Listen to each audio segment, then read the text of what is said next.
The Prince by Niccolo Machiavelli. Dedication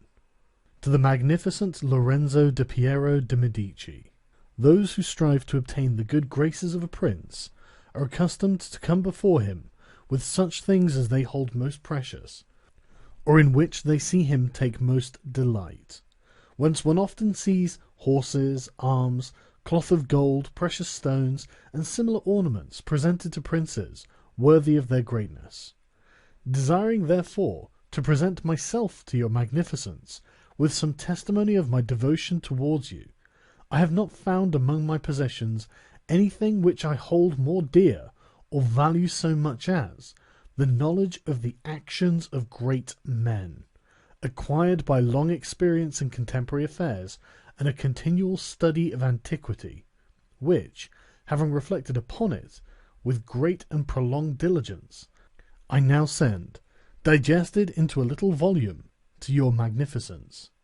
And although I may consider this work unworthy of your countenance, nevertheless I trust much to your benignity that it may be acceptable, seeing that it is not possible for me to make a better gift than to offer you the opportunity of understanding, in the shortest time, all that I have learned in so many years,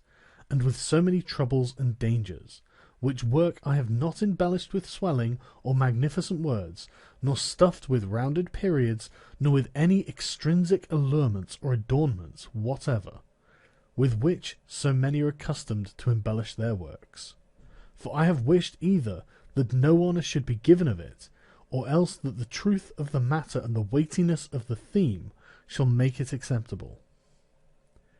Nor do I hold with those who regard it as a presumption if a man of low and humble condition dare to discuss and settle the concerns of princes, because, just as those who draw landscapes place themselves below in the plain to contemplate the nature of the mountains and of lofty places, and in order to contemplate the plains, place themselves upon high mountains,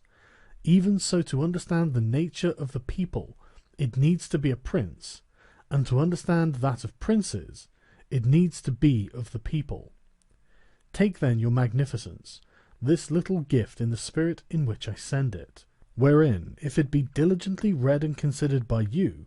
you will learn my extreme desire that you should attain that greatness which fortune and your other attributes promise. And if your magnificence, from the summit of your greatness, will sometimes turn your eyes to these lower regions, you will see how unmeritedly I suffer a great and continued malignity of fortune. Chapter 1. How many kinds of principalities there are, and by what means they are acquired.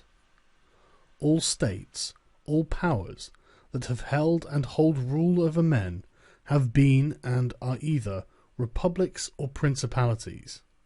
Principalities are either hereditary,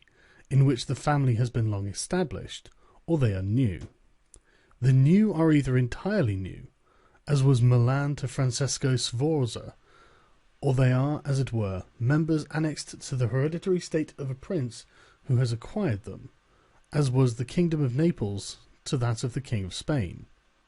Such dominions thus acquired are either accustomed to live under a prince, or to live in freedom, and they are acquired by either the arms of the prince himself,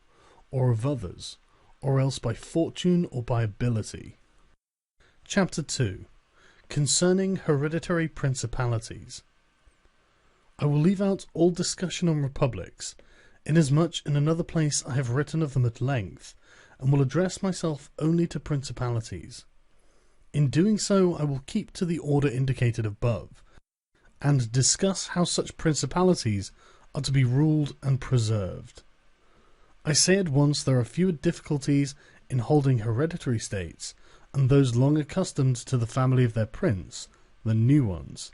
for it is sufficient only not to transgress the customs of his ancestors, and to deal prudently with circumstances as they arise, for a prince of average powers to maintain himself in his state, unless he be deprived of it by some extraordinary and excessive force, and if he should be so deprived of it, whenever anything sinister happens to the usurper, he will regain it. We have in Italy, for example, the Duke of Ferrara, who could not have withstood the attacks of the Venetians in 84, nor those of Pope Julius in 10, unless he had been long established in his dominions. For the hereditary prince has less cause and less necessity to offend, hence it happens that he will be more loved, and unless extraordinary vices cause him to be hated, it is reasonable to expect that his subjects will be naturally well disposed towards him, and in the antiquity and duration of his rule, the memories and motives that make for change are lost, for one change always leaves the two thing for another. Chapter 3. Concerning mixed principalities. But if the difficulties occur in a new principality, and firstly, if it be not entirely new, but is, as it were, a member of a state which, taken collectively, may be called composite, the changes arise chiefly from an inherent difficulty which there is in all new principalities. For men change their rulers willingly, hoping to better themselves, and this hope induces them to take up arms against him who rules, wherein they are deceived, because they afterwards find by experience that they have gone from bad to worse. This follows also on another natural and common necessity, which always causes a new prince to burden those who have submitted to him with his soldiery, and with infinite other hardships which he must put upon his new acquisition. In this way you will have enemies in all those whom you have injured in seizing the principality, and you are not able to keep those friends who put you there, because of your not being able to satisfy them in the way they expected, and you cannot take strong measures against them, feeling bound to them. For although one may be very strong in armed forces, yet in entering a province one has always need of the goodwill of the natives. For these reasons Louis XII, King of France, quickly occupied Milan, and as quickly lost it, and had to turn him out the first time it only needed Ludovico's own forces, because those who had opened the gates to him, finding themselves deceived in their hopes of future benefit, would not endure the ill treatment of the new prince. It is very true that, after acquiring rebellious provinces a second time, they are not so lightly lost afterwards, because the prince, with little reluctance, takes the opportunity of rebellion to punish the delinquents, to clear out the suspects, and to strengthen himself in the weakest places. Thus, to cause France to lose Milan, for the first time it was enough for Duke Ludovico to raise the insurrections on the borders, but to cause him to lose it a second time, it was necessary to bring the whole world against him, and that his army should be defeated and driven out of Italy, which followed from the causes above mentioned. Nevertheless, Milan was taken from France both the first and second time. The general reasons for the first have been discussed. It remains to name those for the second, and see what resources he had, and what anyone in his situation would have had for maintaining himself more securely in his acquisition than did the King of France. Now I say that those dominions which, when acquired, are added to an ancient state by him who acquires them, are either of the same country and language, or they are not. When they are, it is easier to hold them, especially when they have not been accustomed to self-government, and to hold them securely is enough to have destroyed the family of the prince who was ruling them, because the two peoples, preserving in other things the old conditions, and not being unlike in customs, will live quietly together, as one has seen in Brittany, Burgundy, Gascony, and Normandy, which have been bound to France for so long a time, and, although there may be some difference in language, nevertheless the customs are alike, and the people will easily be able to get on amongst themselves.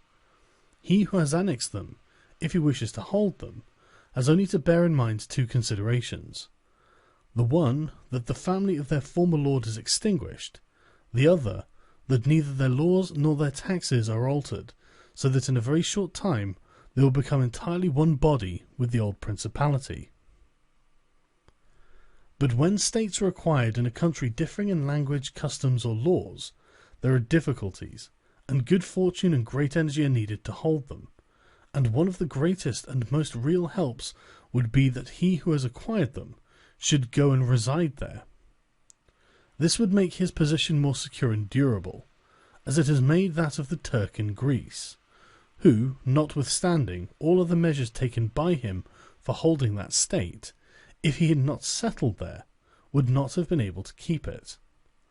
Because if one is on the spot, disorders are seen as they spring up, and one can quickly remedy them. But if one is not at hand, and they are heard of only when they are great, one can no longer remedy them.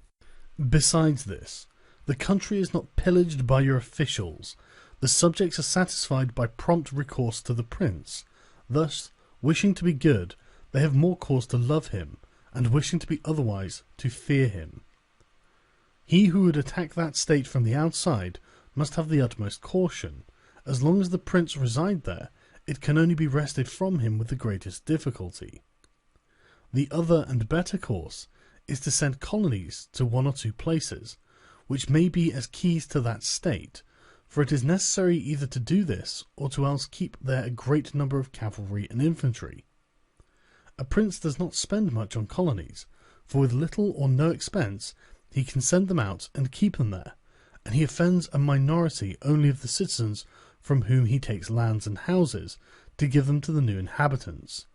and those whom he offends, remaining poor and scattered, are never able to injure him, whilst the rest, being uninjured, are easily kept quiet, and at the same time are anxious not to err, for fear should it happen to them as it has to those who have been despoiled. In conclusion, I say that these colonies are not costly, they are more faithful, they injure less, and the injured, as has been said, being poor and scattered, cannot hurt. Upon this, one has to remark that men ought to be either well treated or crushed, because they avenge themselves of lighter injuries. Of more serious ones, they cannot. Therefore the injury that is done to a man ought to be of such a kind that one does not stand in fear of revenge. But in maintaining armed men there in place of colonies, one spends much more, having to consume on the garrison all the income from the state, so that the acquisition turns into a loss, and many more are exasperated, because the whole state is injured. Through the shifting of the garrison up and down, all become acquainted with hardship, and all become hostile, and they are enemies who, whilst beaten on their own ground, are able yet to do hurt. For every reason, therefore, such guards are as useless as a colony is useful. Again, the prince who holds a country differing in the above respects ought to make himself the head and defender of his less powerful neighbours, and to weaken the more powerful amongst them, taking care that no foreigner as powerful as himself shall, by any accident, get a footing there, for it will always happen that such a one will be introduced by those who are discontented, either through excessive ambition or through fear, as one has seen already. The Romans were brought to Greece by the Aetolians, and in every other country where they obtained a footing, they were brought in by the inhabitants. And the usual course of affairs is that, as soon as a powerful foreigner enters a country, all the subject states are drawn to him, moved by the hatred which they feel against the ruling power. So in that respect, to those subject states he has not to take any trouble to gain them over to himself, for the whole of them quickly rally to the state which he has acquired there. He has only to take care that they do not get hold of too much power and too much authority, and then with his own forces and with their goodwill he can easily keep down the more powerful of them, as to remain entirely master in the country,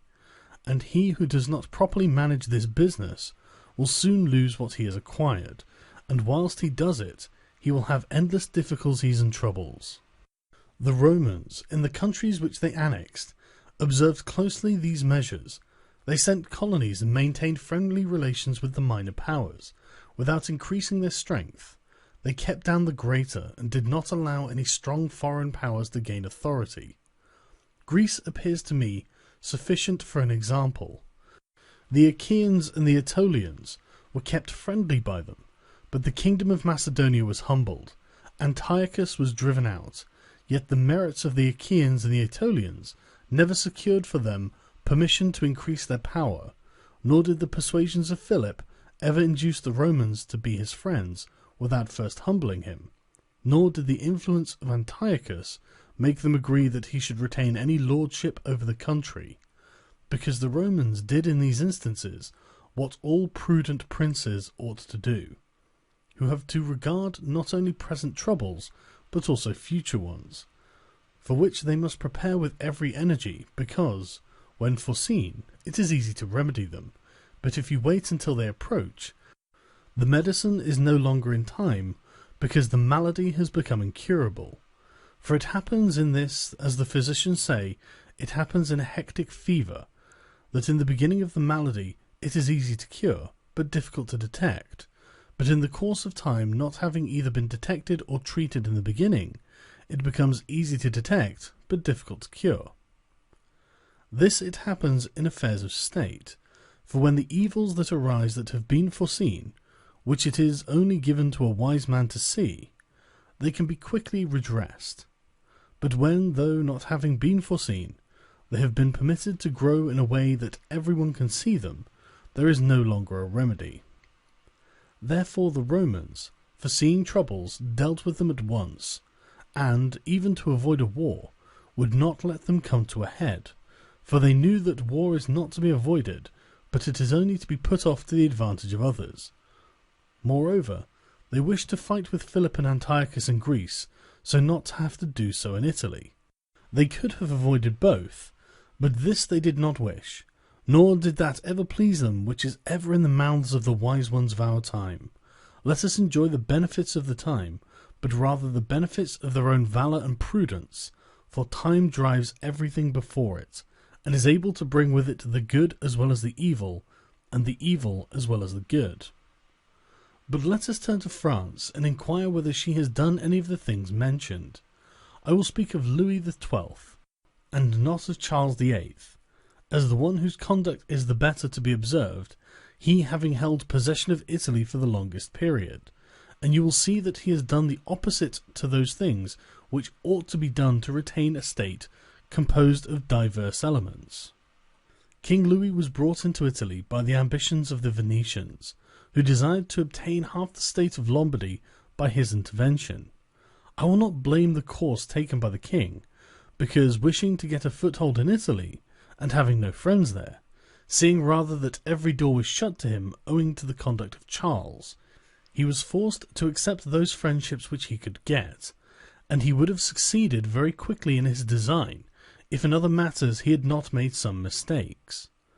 The king, however, having acquired Lombardy, regained at once the authority which Charles had lost. Genoa yielded, the Florentines became his friends, the Marquis of Mantua, the Duke of Ferrara, the Bentivogli, my Lady of Forli, the Lords of Faenza, of Pesaro, of Rimini, of Camerino, of Piombino, of Lucchese, the Pisans, the Sienese. Everybody made advances to him to become his friend. Then could the Venetians realize the rashness of the course taken by them, which, in order that they might secure 2 towns in Lombardy, they had made the king the master of 2/3 of Italy. Let anyone now consider with what little difficulty the king could have maintained his position in Italy, had he observed the rules above laid down, and kept all his friends secure and protected, for although they were numerous, they were both weak and timid, some afraid of the church, some of the Venetians, and thus they would always have been forced to stand in with him, and by their means he could easily have made himself secure against those who remained powerful. But he was no sooner in Milan than he did the contrary, by assisting Pope Alexander to occupy the Romagna. It never occurred to him that by this action he was weakening himself, depriving himself of friends, and of those who had thrown themselves into his lap, whilst he aggrandized the church by adding much temporal power to the spiritual, thus giving it greater authority. And having committed this prime error, he was obligated to follow it up, so much so that, to put an end to the ambition of Alexander, and to prevent his becoming the master of Tuscany, he was forced himself to come to Italy. And as if it were not enough to have aggrandized the church and deprived himself of friends, he, wishing to have the kingdom of Naples, divides it with the King of Spain, and where he was the prime arbiter in Italy, he takes an associate, so that the ambitious of that country and the malcontents of his own should have somewhere to shelter, and whereas he could have left the kingdom his own pensioner as king, he drove him out, to put one there who was able to drive him, Louis, out in turn.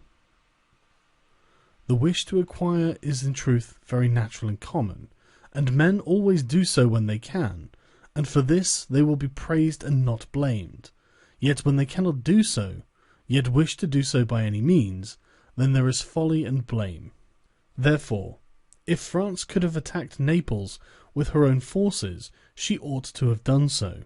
If she could not, then she ought not to have divided it. And if the partition which she had made with the Venetians and Lombardy was justified by the excuse that by it she got a foothold in Italy, this other partition merited blame, for it had not the excuse of that necessity. Therefore Louis made these 5 errors. He destroyed the minor powers. He increased the strength of one of the greater powers in Italy. He brought in a foreign power. He did not settle in the country. He did not send colonies. Which errors, had he lived, were not enough to injure him, had he not made a 6th, by taking away their dominions from the Venetians. Because, had he not aggrandized the church, nor brought Spain into Italy, it would have been very reasonable and necessary to humble them. But having first taken these steps, he ought never have consented to their ruin, for they, being powerful, would always have kept off others from designs on Lombardy, to which the Venetians would never have consented, except to become the masters themselves there. Also because the others would not wish to take Lombardy from France in order to give it to the Venetians, and to run counter to both, they would not have had the courage. And if anyone should say, King Louis yielded the Romagna to Alexander and the kingdom of Spain to avoid war, I answer for the reasons given above that a blunder ought never to be perpetrated to avoid war, because it is not to be avoided, but is only deferred to your disadvantage. And if another should allege the pledge which the king had given the Pope that he would assist him in the enterprise, in exchange for the dissolution of his marriage and for the cap to Rouen, to that I reply what I shall write later on concerning the faith of princes and how it ought to be kept. Thus King Louis lost Lombardy by not having followed any of the conditions observed by those who have taken possession of countries and wished to retain them. Nor is there any miracle in this, but much that is reasonable and quite natural. And on these matters I spoke at Nantes with Rouen, and when Valentino, as Cesare Borgia, the son of the Pope Alexander, was usually called, occupied the Romagna, and on Cardinal Rouen, observing to me that the Italians did not understand war, I replied to him that the French did not understand statecraft, meaning that otherwise they would not have allowed the Church to reach such greatness. And in fact it had been seen that the greatness of the Church and of Spain in Italy had been caused by France, and her ruin may be attributed to them. From this a general rule is drawn, which never or rarely fails, that he who is the cause of another becoming powerful is ruined, because that predominancy has been brought about either by astuteness or else by force, and both are distrusted by him who has been raised to power. Chapter 4. Why the kingdom of Darius, conquered by Alexander, did not rebel against the successors of Alexander at his death. Considering the difficulties which men have to hold on to a newly acquired state, one might wonder how, seeing that Alexander the Great became master of Asia in a few years, and died whilst it was scarcely settled, whence it might appear reasonable that the whole empire would have rebelled, nevertheless his successors maintained themselves, and had to meet no other difficulty than which arose amongst themselves, from their own ambitions. I answer that the principalities of which one has record are found to be governed in 2 ways, either by a prince with a body of servants who assist him to govern the kingdom as ministers by his favour and permission, or by a prince and barons, who hold that dignity by antiquity of blood, and not by the grace of the prince. Such barons have states in their own subjects, who recognize them as lords and hold them in natural affection. Those states that are governed by a prince and his servants hold their prince in more consideration, because in all the country there is no one who is recognized as superior to him, and yet if they yield obedience to another, they do it as to a minister and an official, and they do not bear him any particular affection. Examples of these two governments in our time are the Turk and the King of France.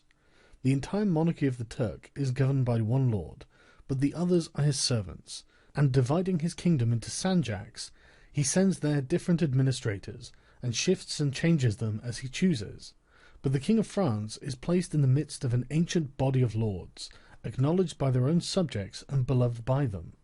They have their own prerogatives, nor can the king take these away except at his peril. Therefore, he who considers both of these states will recognize great difficulties in seizing the state of the Turk, but once it is conquered, great ease in holding it. The cause of the difficulties in seizing the kingdom of the Turk are that the usurper cannot be called in by the princes of the kingdom, nor can he hope to be assisted in his designs by the revolt of those whom the Lord has around him. This arises from the reasons given above, for his ministers, all being slaves and bondsmen, can only be corrupted with great difficulty, and one can expect little advantage from them once they have been corrupted, as they cannot carry the people with them, for the reasons assigned. Hence, he who attacks the Turks must bear in mind that he will find him united, and will not have to rely more on his own strength than on the revolt of others. But if the Turk has been conquered, and routed in the field in such a way that he cannot replace his armies, there is nothing to fear but the family of the prince, and this, being exterminated, there remains no one to fear, the others having no credit with the people, and as the conqueror did not rely on them before his victory, so he ought not to fear them after it. The contrary happens in kingdoms governed like that of France, because one can easily enter there by gaining over some baron of the kingdom, for one always finds malcontents and such as desire a change. Such men, for the reasons given, can open up the way into the state and render the victory easy. But if you wish to hold it afterwards, you meet with infinite difficulties, both from those who have assisted you and from those you have crushed. Nor is it enough for you to have exterminated the family of the prince, because the lords that remain make themselves the heads of fresh movements against you, and as you are unable either to satisfy or exterminate them, that state is lost whenever time brings the opportunity. Now if you will consider what is the nature of the government of Darius, you will find it similar to the kingdom of the Turk, and therefore it was only necessary for Alexander first to overthrow him in the field, and then to take the country from him, after which victory, Darius being killed, the state remained secure to Alexander for the above reasons, and if his successors had been united, they would have enjoyed it securely and at their ease, for there were no tumults raised in the kingdom except those they provoked themselves. But it is impossible to hold with such tranquillity states constituted like that of France. Hence arose those frequent rebellions against the Romans in Spain, France, and Greece, owing to the many principalities there were in these states, of which, as long as the memory of them endured, the Romans always held an insecure possession. But with the power and long continuance of the empire, the memory of them passed away, and the Romans then became the secure possessors.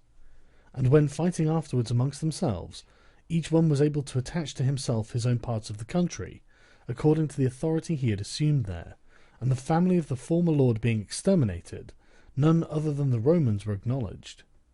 When these things are remembered, no one will marvel at the ease with which Alexander held the empire of Asia, or at the difficulties which others had to keep in acquisition, such as Pyrrhus and many more. This is not occasioned by the little or abundance of ability in the conqueror, but by the want of uniformity in the subject state. Chapter 5. Concerning the way to govern cities or principalities which lived under their own laws before they were annexed. Whenever those states which have been acquired, as stated, have been accustomed to live under their own laws and in freedom, there are three courses for those who wish to hold them. The first is to ruin them. The next is to reside there in person. The third is to permit them to live under their own laws, drawing a tribute and establishing it within an oligarchy which will keep it friendly to you. Because such a government, being created by the prince, knows it cannot stand without his friendship and interest, and it does the utmost to support him. And therefore he who would keep a city accustomed to freedom will hold it more easily by the means of its own citizens than any other way. There are, for example, the Spartans and the Romans. The Spartans held Athens and Thebes, establishing there an oligarchy. Nevertheless, they lost them. The Romans, in order to hold Capua, Carthage, and Numantia, dismantled them and did not lose them. They wished to hold Greece as the Spartans held it, making it free and permitting its laws, and did not succeed. So to hold it, they were compelled to dismantle many cities in the country. For in truth there is no safe way to retain them otherwise by ruining them. And he who becomes master of a city accustomed to freedom and does not destroy it, may expect to be destroyed by it. For in rebellion it has always the watchword of liberty, and its ancient privileges as a rallying point, which neither time nor benefits will ever cause it to forget. And whatever you may do or provide against, they never forget that name or their privileges unless they are disunited or dispersed. But at every chance they immediately rally to them, as Pisa after the 100 years as she had been held in bondage by the Florentines.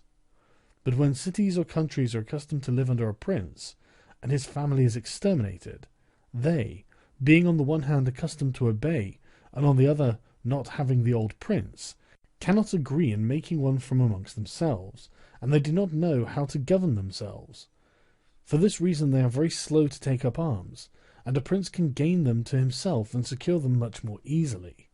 But in republics there is more vitality, greater hatred, and more desire for vengeance, which will never permit them to allow the memory of their former liberty to rest, so that the safest way is to destroy them or to reside there. Chapter 6. Concerning new principalities which are acquired by one's own arms and ability. Let no one be surprised if, in speaking of entirely new principalities, as I shall do, I adduce the highest examples of both prince and of state, because men, walking almost always in paths beaten by others, and following by imitation of their deeds, are yet unable to keep entirely to the ways of others, or attain to the power of those they imitate. A wise man ought always to follow the paths beaten by great men, and to imitate those who have been supreme, so that if his ability does not equal theirs, at least it will savour of it. Let him act like the clever archers, who, designing to hit the mark which yet appears too far distant, and knowing the limits to which the strength of their bow attains, take aim much higher than the mark, not to reach by their strength or arrow so great a height, but to be able with the aid of so high an aim to hit the mark they wish to reach. I say, therefore, that in entirely new principalities, where there is a new prince, more or less difficulty is found in keeping them, accordingly as there is more or less ability in him who acquired the state. Now, as the fact of becoming a prince from a private station presupposes either ability or fortune, it is clear that one or other of these things will mitigate in some degree many difficulties. Nevertheless, he who has relied least on fortune is established the strongest. Further, it facilitates matters when the prince, having no other state, is compelled to reside there in person. But to come to those who, by their own ability and not through fortune, have risen to be princes, I say that Moses, Cyrus, Romulus, Theseus, and such like are the most excellent examples. And although one may not discuss Moses, he having been a mere executor of the will of God, yet he ought to be admired, if only for that favour which made him worthy to speak with God. But in considering Cyrus and the others, who have acquired or founded kingdoms, all will be found admirable, and if their particular deeds and conduct shall be considered, they will not be found inferior to those of Moses, although he had so great a preceptor. And in examining their actions and lives, one cannot see that they owed anything to fortune beyond opportunity, which brought them the material to mould into the form which seemed best to them. Without that opportunity their powers of mind would have been extinguished, and without those powers the opportunity would have come in vain. It was necessary, therefore, to Moses that he should find the people of Israel in Egypt enslaved and oppressed by the Egyptians, in order that they should be disposed to follow him, so as to be delivered out of bondage. It was necessary that Romulus should not remain in Alba, and that he should be abandoned at his birth, in order that he should become the king of Rome and founder of the fatherland. It was necessary that Cyrus should find the Persians discontented with the government of the Medes, and the Medes soft and effeminate through their long peace. Theseus could not have shown his ability had he not found the Athenians dispersed. These opportunities, therefore, made those men fortunate, and their high ability enabled them to recognize the opportunity whereby their country was ennobled and made famous. Those who by valorous ways become princes, like these men, acquire a principality with difficulty, but they keep it with ease.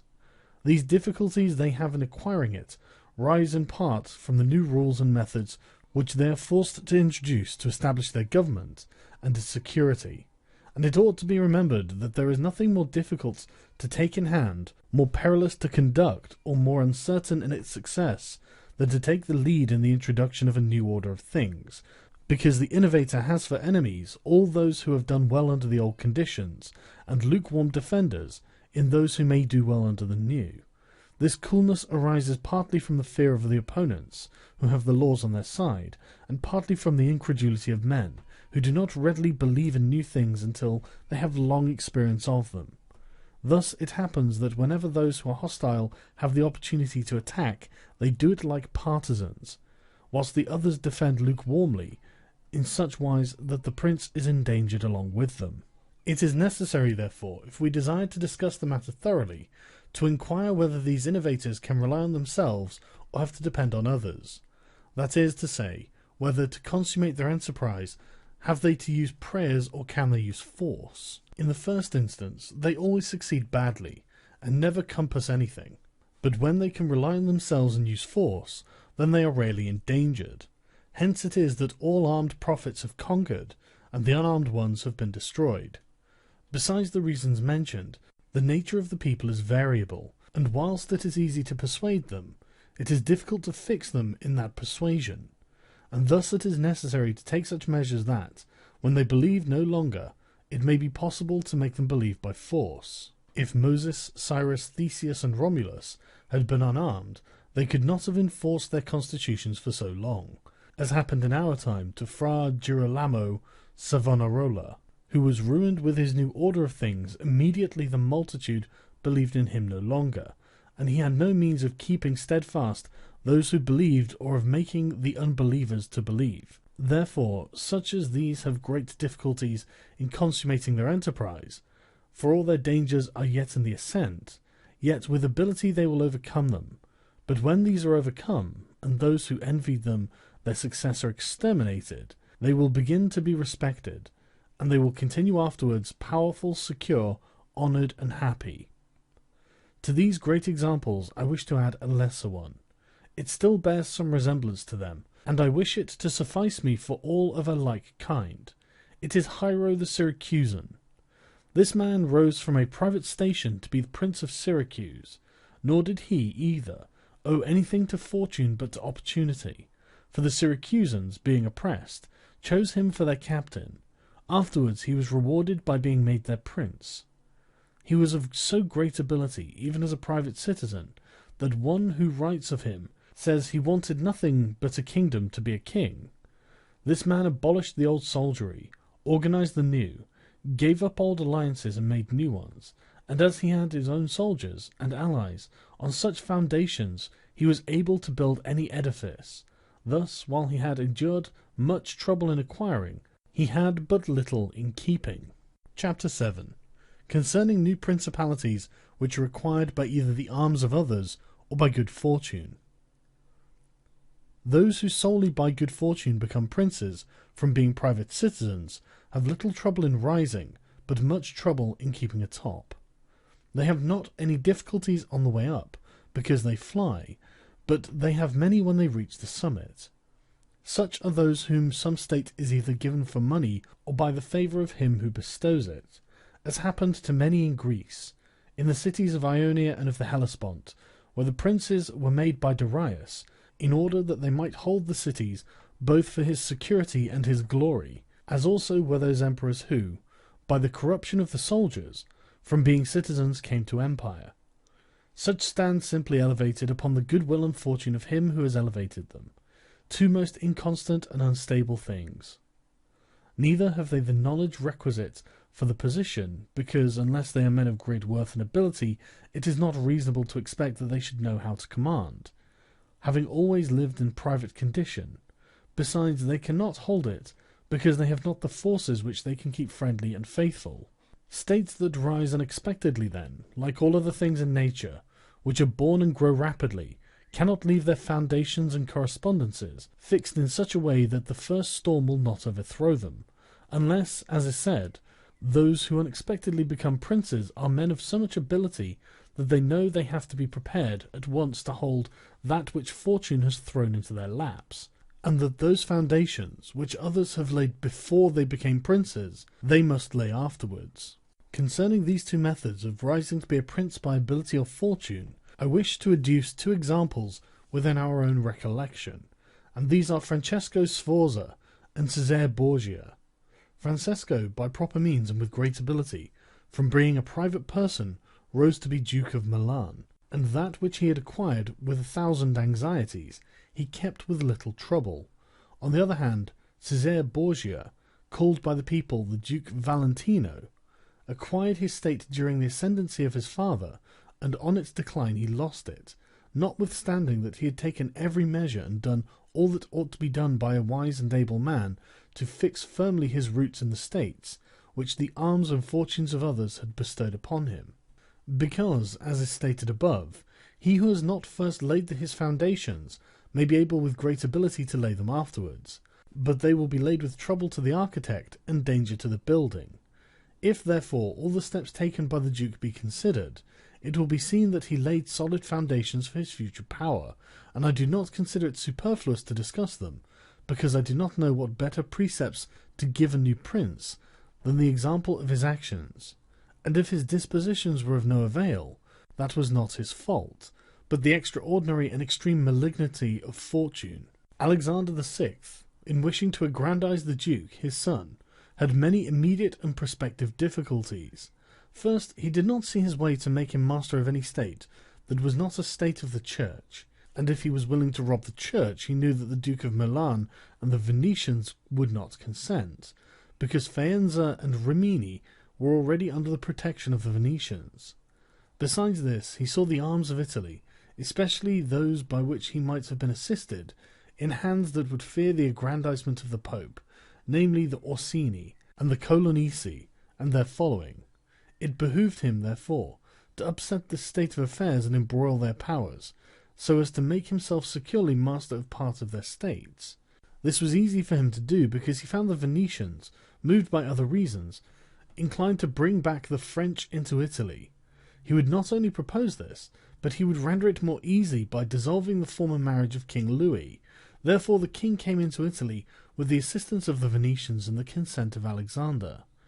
He was no sooner in Milan than the Pope had soldiers from him for the attempt on Romagna, which yielded to him on the reputation of the king. The Duke, therefore, having acquired Romagna and beaten the Colonnesi, while wishing to hold that and to advance further, was hindered by two things. The one, his forces did not appear to be loyal to him. The other, the goodwill of France. That is to say, he feared that the forces of the Orsini, which he was using, would not stand to him, that not only might they hinder him from winning more, but might themselves seize what he had won, and that the king might also do the same. Of the Orsini, he had a warning when, after taking Faenza and attacking Bologna, he saw them go very unwillingly to that attack. And as to the king, he learned his mind when he made himself, after taking the duchy of Urbino, attack Tuscany, and the king made him desist from that undertaking. Hence the Duke decided to depend no more on the arms and the luck of others. For the first thing, he weakened the Orsini and Colonnesi parties in Rome, by gaining to himself all their adherents who were gentlemen, making them his gentlemen, giving them good pay and, according to their rank, honouring them with office and command in such a way that in a few months all attachment to the factions was destroyed, and turned entirely to the Duke. After this, he awaited an opportunity to crush the Orsini, having scattered the adherents of the Colonna house. This came to him soon, and he used it well, for the Orsini, perceiving at length that the aggrandizement of the Duke and the Church was the ruin to them, called a meeting of the Magnoni in Perugia. From this sprung the rebellion at Urbino, and the tumults in the Romagna, with endless dangers to the Duke, all of which he overcame with the help of the French. Having restored his authority, not to leave it at risk by trusting either to the French or to other outside forces, he had recourse to his wiles, and he knew so well how to conceal his mind that, by the mediation of Signor Pagolo, whom the Duke did not fail to secure with all kinds of attention, giving him money, apparel, and horses, the Orsini were reconciled, so that their simplicity brought them into his power at Sinigalia. Having exterminated the leaders and turned their partisans into his friends, the Duke laid sufficiently good foundations to his power, having all the Romagna and the Duchy of Urbino, and all the people now beginning to appreciate their prosperity, he gained them all over to himself. And as this point is worthy of notice, and to be imitated by others, I am not willing to leave it out. When the Duke occupied the Romagna, he found it under the rule of weak masters, who rather plundered their subjects than ruled them, who gave them more cause for disunion than for union, so that the country was full of robbery, quarrels, and every kind of violence, and so, wishing to bring back peace and obedience to authority, he considered it necessary to give it a good governor, whereupon he promoted Messer Ramiro de Orco, a swift and cruel man, to whom he gave the fullest power. This man in a short time restored peace and unity with the greatest success. Afterwards the Duke considered that it was not advisable to confer such excessive authority, for he had no doubt but that he would become odious. So he set up a court of judgment in the country, under a most excellent president, wherein all cities had their advocates. And because he knew that the past severity had caused some hatred against himself, so to clear himself in the minds of the people, and to gain them entirely to himself, he desired to show that, if any cruelty had been practised, it had not originated with him, but with the natural enemies of the minister. Under this pretence, he took Ramiro, and one morning caused him to be executed, and left on the piazza at Cesena, with the block and the bloody knife at his side. The barbarity of this spectacle caused the people to be at once satisfied and dismayed. But let us return whence we started. I say that the Duke, finding himself now sufficiently powerful, and partly secured from immediate dangers by having armed himself in his own way, and having in a great measure crushed those forces in his vicinity that could injure him if he wished to proceed with his conquest, had next to consider France, for he knew that the king, who was too late aware of his mistake, would not support him. And from this time he began to seek new alliances, and to temporize with France in the expedition which she was making towards the kingdom of Naples against the Spaniards, who were besieging Gaeta. It was his intention to secure himself against them, and this he would quickly have accomplished had Alexander lived.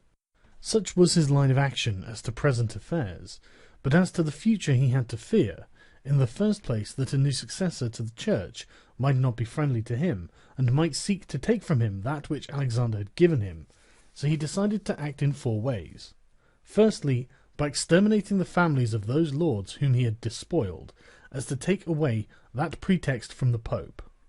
Secondly, by winning to himself all the gentlemen of Rome, so as to be able to curb the Pope with their aid, as has been observed. Thirdly, by converting the college more to himself. Fourthly, by acquiring so much power before the Pope should die, that he could, by his own measures, resist the first shock. Of these 4 things at the death of Alexander, he had accomplished 3, for he had killed as many of the dispossessed lords as he could lay his hands on, and few had escaped. He had won over the Roman gentlemen, and he had the most numerous party in the college. And as to any fresh acquisition, he intended to become master of Tuscany, for he already possessed Perugia and Piombino, and Pisa was under his protection. And, as he had no longer to study France, for the French were already driven out of the kingdom of Naples by the Spaniards, and in this way both were compelled to buy his good will, he pounced down upon Pisa. After this, Lucca and Siena yielded at once, partly through hatred and partly through fear of the Florentines. And the Florentines would have had no remedy had he continued to prosper, as he was prospering the year that Alexander died, for he had acquired so much power and reputation that he would have stood by himself, and no longer have depended on the luck and the forces of others, but solely on his own power and ability. But Alexander died 5 years after he had first drawn the sword. He left the Duke with the state of Romagna alone consolidated, with the rest in the air, between 2 most powerful hostile armies, and sick unto death. Yet there were in the Duke such boldness and ability, And he knew so well how men are to be won or lost, and so firm the foundations which in so short a time he had laid, that if he had not had those armies on his back, or if he had been in good health, he would have overcome all difficulties. As it is seen that his foundations were good, for the Romagna waited for him for more than a month, in Rome, though but half alive, he remained secure, whilst in the Baglioni, the Vitelli, and the Orsini might come to Rome, they could not effect anything against him. If he could not have made Pope him whom he had wished, at least the one whom he did not wish would not have been elected. But if he had been in sound health at the death of Alexander, everything would have been different to him. On the day that Julius II was elected, he told me that he had thought of everything that might occur at the death of his father, and had provided a remedy for all, except that he had never anticipated that, when the death did happen, he himself would be on the point to die. When all the actions of the Duke are recalled, I do not know how to blame him, but rather it appears to be, as I have said, that I ought to offer him for imitation to all those who, by the fortune or arms of others, are raised to government, because he, having a lofty spirit and far-reaching aims, could not have regulated his conduct otherwise, and only the shortness of life of Alexander and his own sickness frustrated his designs. Therefore, he who considers it necessary to secure himself in his new principality, to win friends, to overcome either by force or fraud, to make himself beloved and feared by the people, to be followed and revered by the soldiers, to exterminate those who have power or reason to hurt him, to change the old order of things for new, to be severe and gracious, magnanimous and liberal, to destroy a disloyal soldiery and to create new, to maintain friendship with kings and princes in such a way that they must help him with zeal and defend him with caution, cannot find a more lively example than the actions of this man. Only can he be blamed for the election of Julius II, in whom he made a bad choice, because, as it said, not being able to elect a pope to his own mind, he could have hindered any other from being elected pope, and he ought never to have consented to the election of any cardinal whom he had injured or who had cause to fear him, if they became pontiffs. For men injure either from fear or hatred. Those whom he had injured, amongst others, were San Pietro ad Vincula, Colonna, San Giorgio, and Ascanio. The rest, in becoming pope, had to fear him. Rouen and the Spaniards accepted, the latter from their relationship and obligations, the former from his influence, the kingdom of France having relations with him. Therefore, above everything, the Duke ought to have created a Spaniard pope, and failing him, he ought to have consented to Rouen, and not to San Pietro ad Vincula. He who believes that new benefits will cause great personages to forget old injuries is deceived. Therefore the Duke erred in his choice, and it was the cause of his ultimate ruin. Chapter 8. Concerning those who have obtained a principality by wickedness. Although a prince may rise from a private station in two ways, neither of which can be entirely attributed to fortune or genius, yet it is manifest to me that I must not be silent on them, although one could be more copiously treated when I discuss republics. These methods are when, either by some wicked or nefarious ways, one ascends to the principality, or when, by the favour of his fellow citizens, a private person becomes the prince of his country.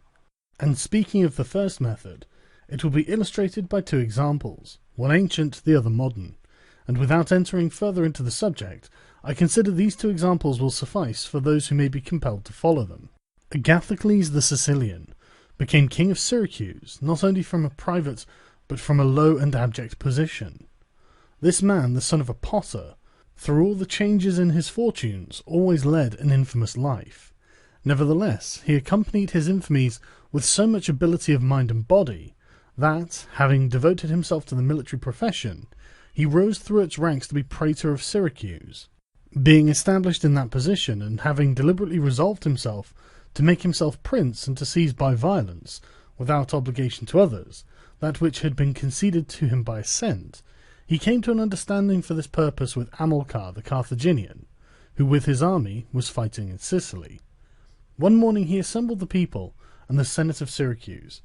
as if he had to discuss with them things relating to the Republic, and at the given signal, The soldiers killed all the senators and the richest of the people.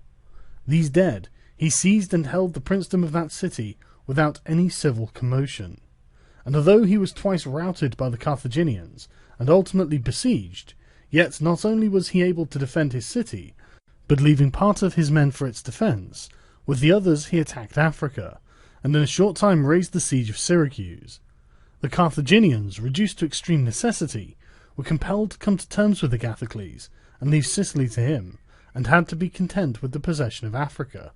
Therefore, he who considers the actions and genius of this man will see nothing or little which can be attributed to fortune, inasmuch as he attained preeminence, as is shown above, not by the favour of any one, but step by step in the military profession,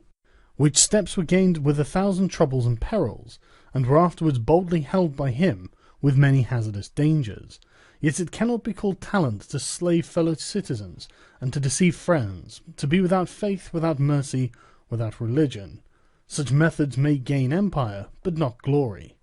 Still, if the courage of Agathocles in entering into and extricating himself from dangers be considered, together with his greatness of mind in enduring and overcoming hardships,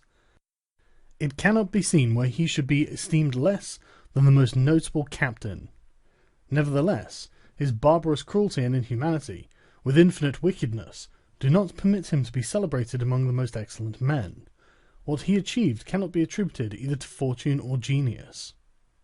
In our times, during the rule of Alexander VI, Oliverotto de Fermo, having been left an orphan many years before, was brought up by his maternal uncle, Giovanni Fogliani, and in the early days of his youth sent to fight under Paolo Vitelli, that, being trained under his discipline, he might attain some high position in the military profession. After Paolo died, he fought under his brother Vitellozzo, and in the very short time, being endowed with wit and a vigorous body and mind, he became the first man in his profession.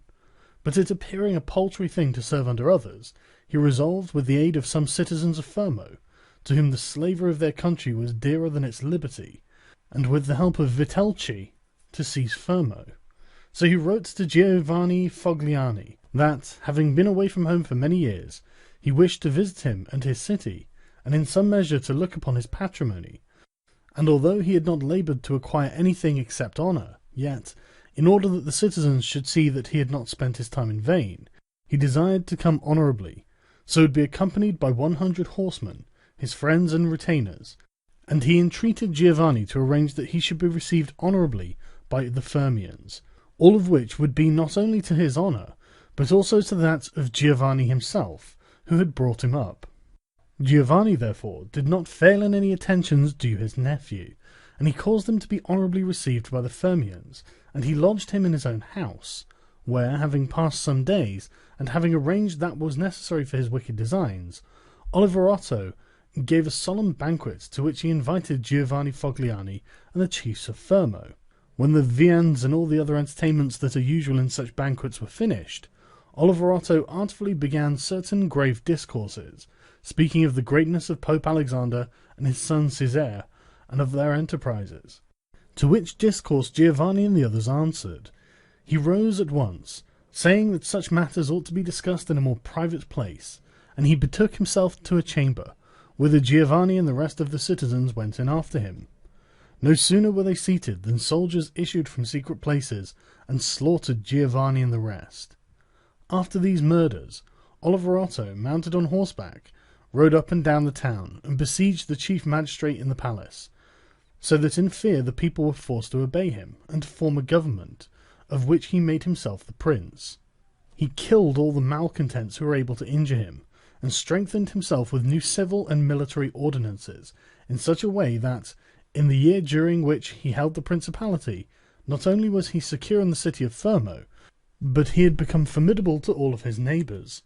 and his destruction would have been as difficult as that of Agathocles, if he had not allowed himself to be overreached by Caesar Borgia, who took him with the Orsini and the Vitelli at Signigalia, as was stated above. Thus, 1 year after he had committed this parricide, he was strangled, together with Vitellozzo, whom he had made his leader in valour and wickedness.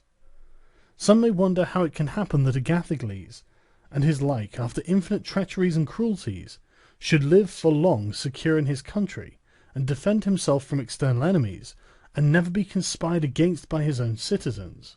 seeing that many others, by means of cruelty, have never been able even in peaceful times to hold the state, still less than in doubtful times of war.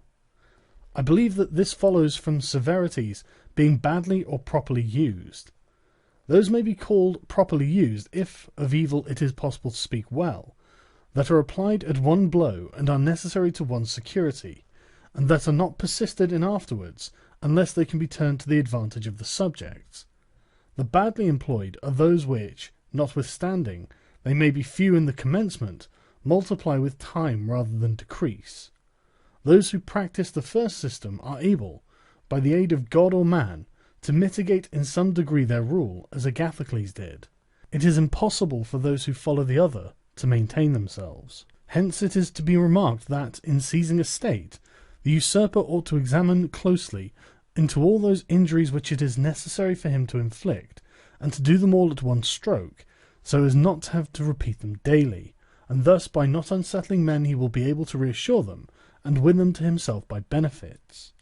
He who does otherwise, either from timidity or from evil advice, is always compelled to keep the knife in his hand.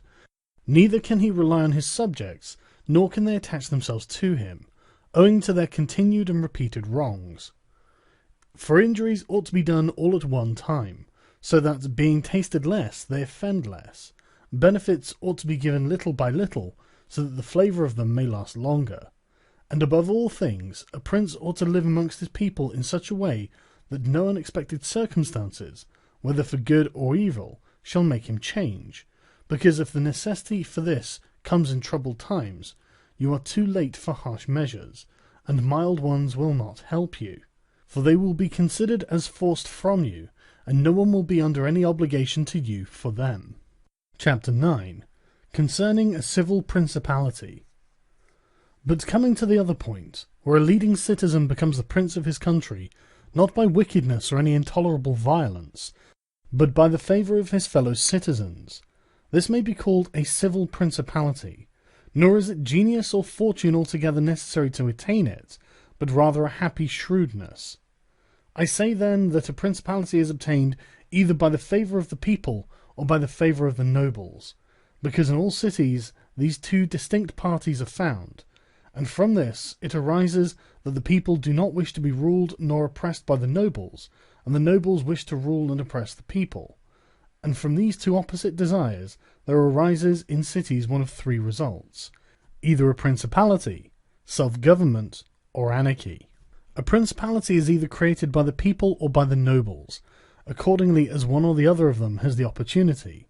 For the nobles, seeing that they cannot withstand the people, begin to cry up the reputation of one of themselves, and they make him a prince, so that under his shadow they can give vent to their ambitions. The people, finding that they cannot resist the nobles, also cry up the reputation of one of themselves, and make him a prince as so to be defended by his authority. He who obtains sovereignty by the assistance of the nobles maintains himself with more difficulty than he who comes to it by the aid of the people, because the former finds himself with many around him who consider themselves his equals, and because of this he can neither rule nor manage them to his liking.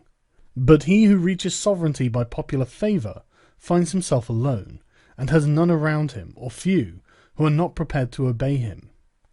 Besides this, one cannot by fair dealing, and without injury to others, satisfy the nobles, but you can satisfy the people, for their object is more righteous than that of the nobles, the latter wishing to oppress, while the former only desire not to be oppressed. It is to be added also that a prince can never secure himself against a hostile people, because of their being too many, whilst from the nobles he can secure himself, as they are few in number. The worst that a prince may expect from a hostile people is to be abandoned by them,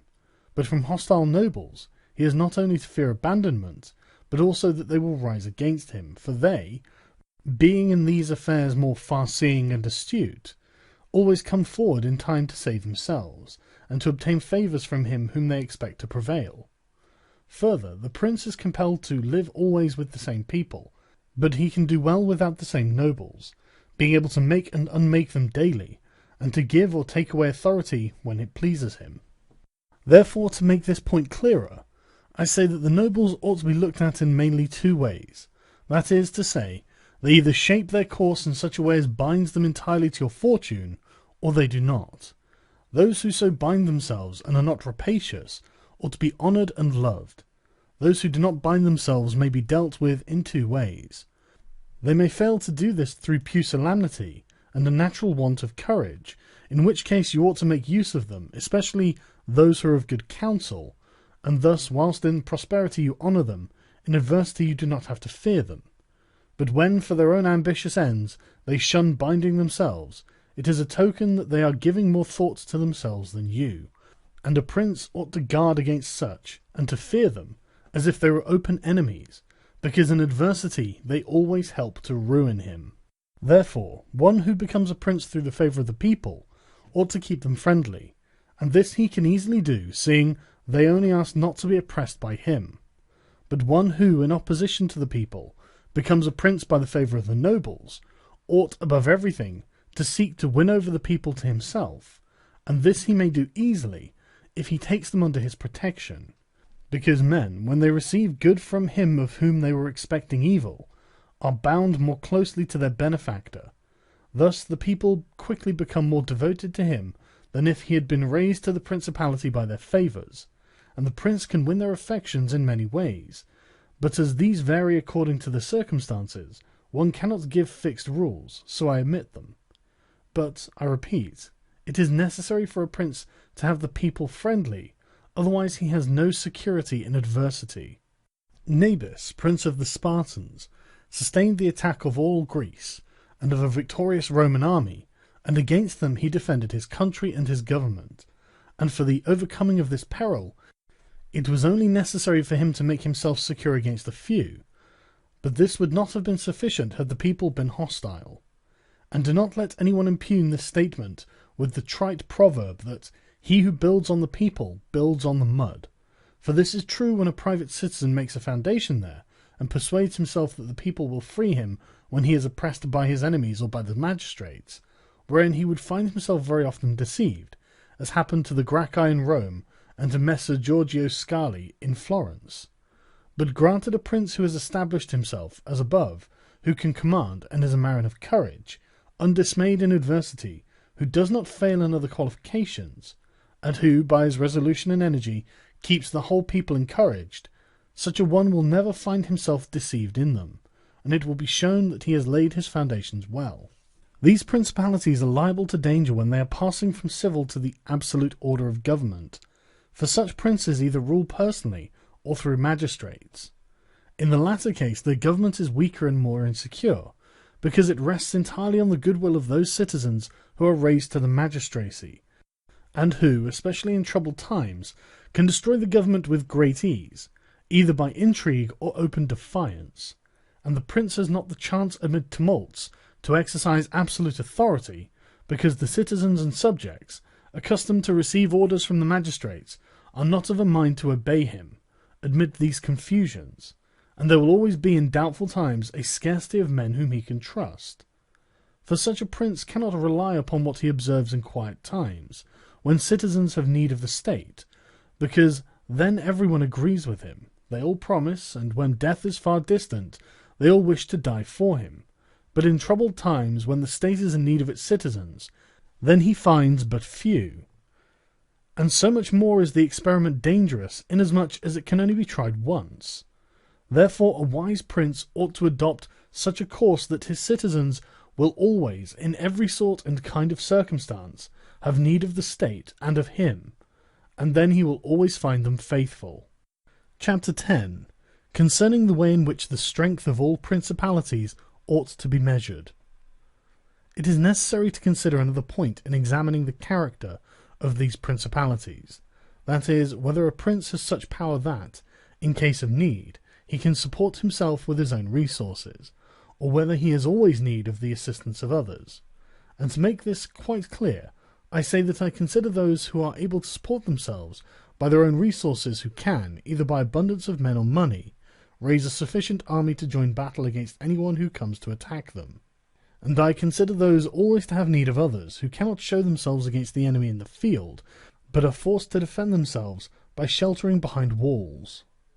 The first case has been discussed, but we will speak of it again should it recur. In the second case, one can say nothing except to encourage such princes to provision and fortify their towns, and not on any account to defend the country.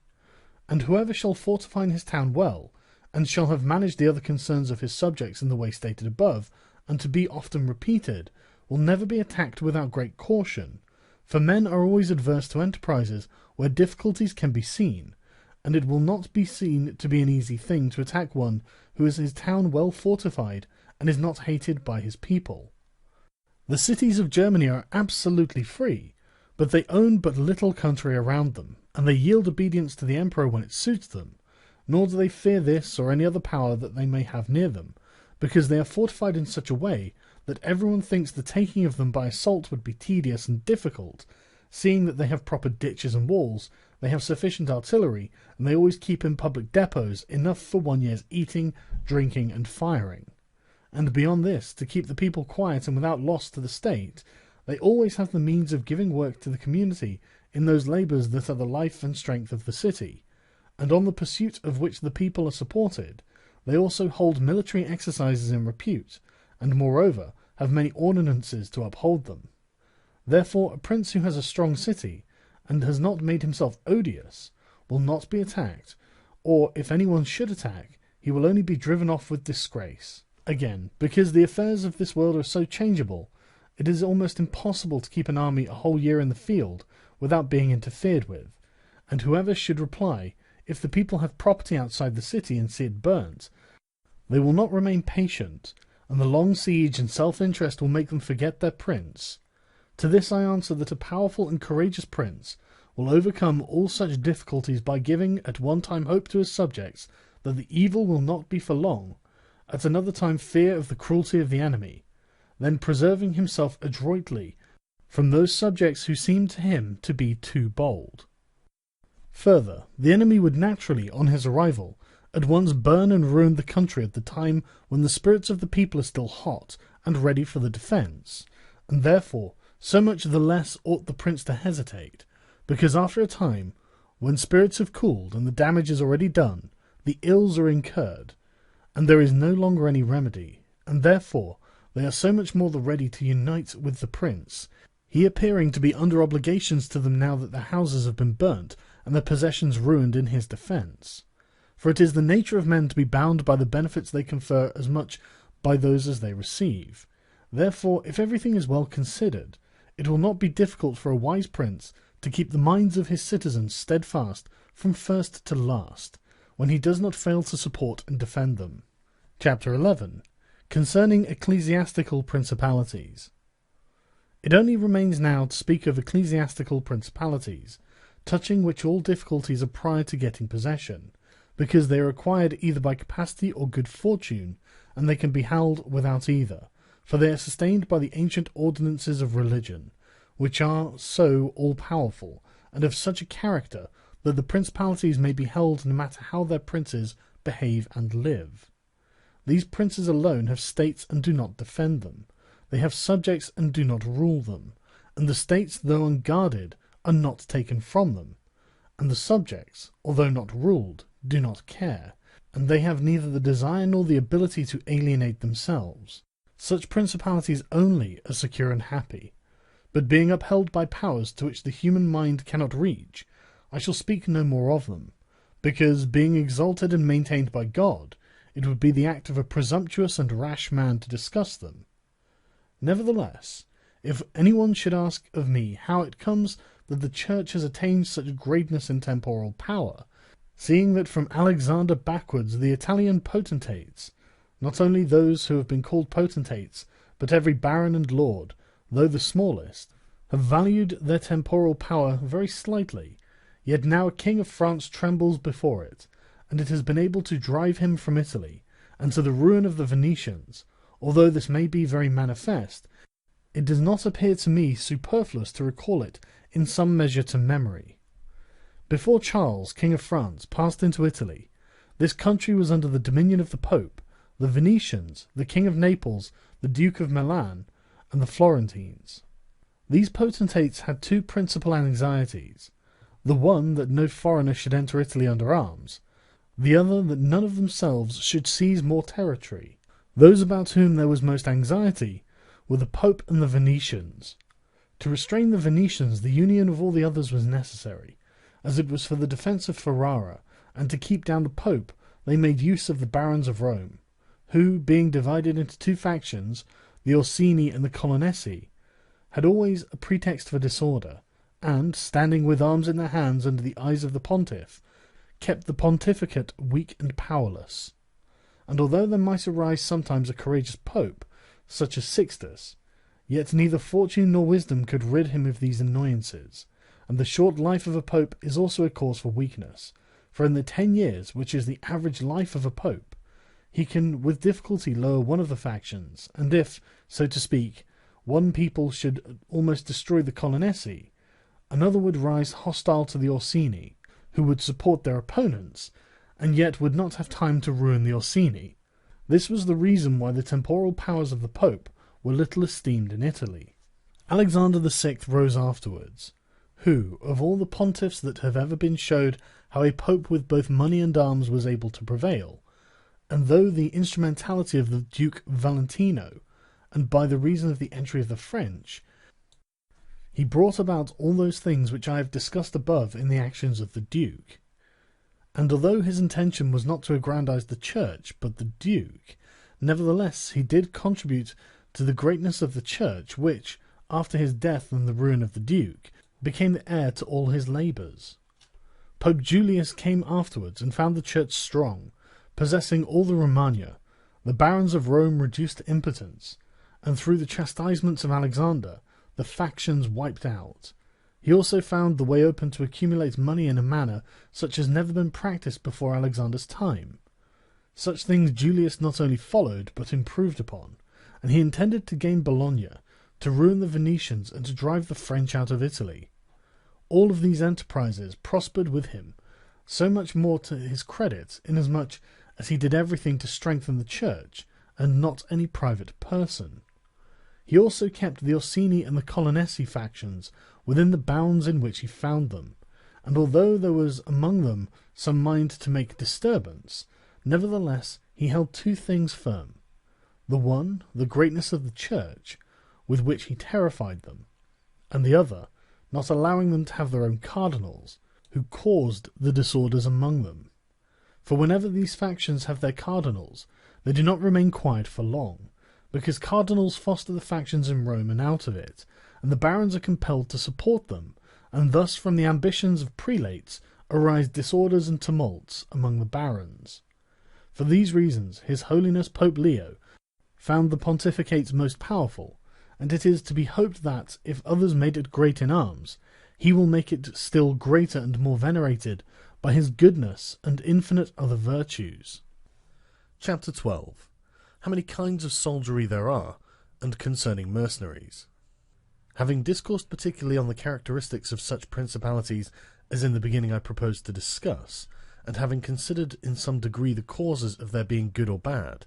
and having shown the methods by which they have sought to acquire them and to hold them, it now remains for me to discuss generally the means of offence and defence which belong to each of them. We have seen above how necessary it is for a prince to have his foundations well laid, otherwise it follows of necessity that he will go to ruin. The chief foundations of all states, new as well as old or composite, are good laws and good arms, and as there cannot be good laws where the state is not well armed, it follows that where they are well armed they have good laws. I shall leave the laws out of the discussion, and I shall speak of the arms.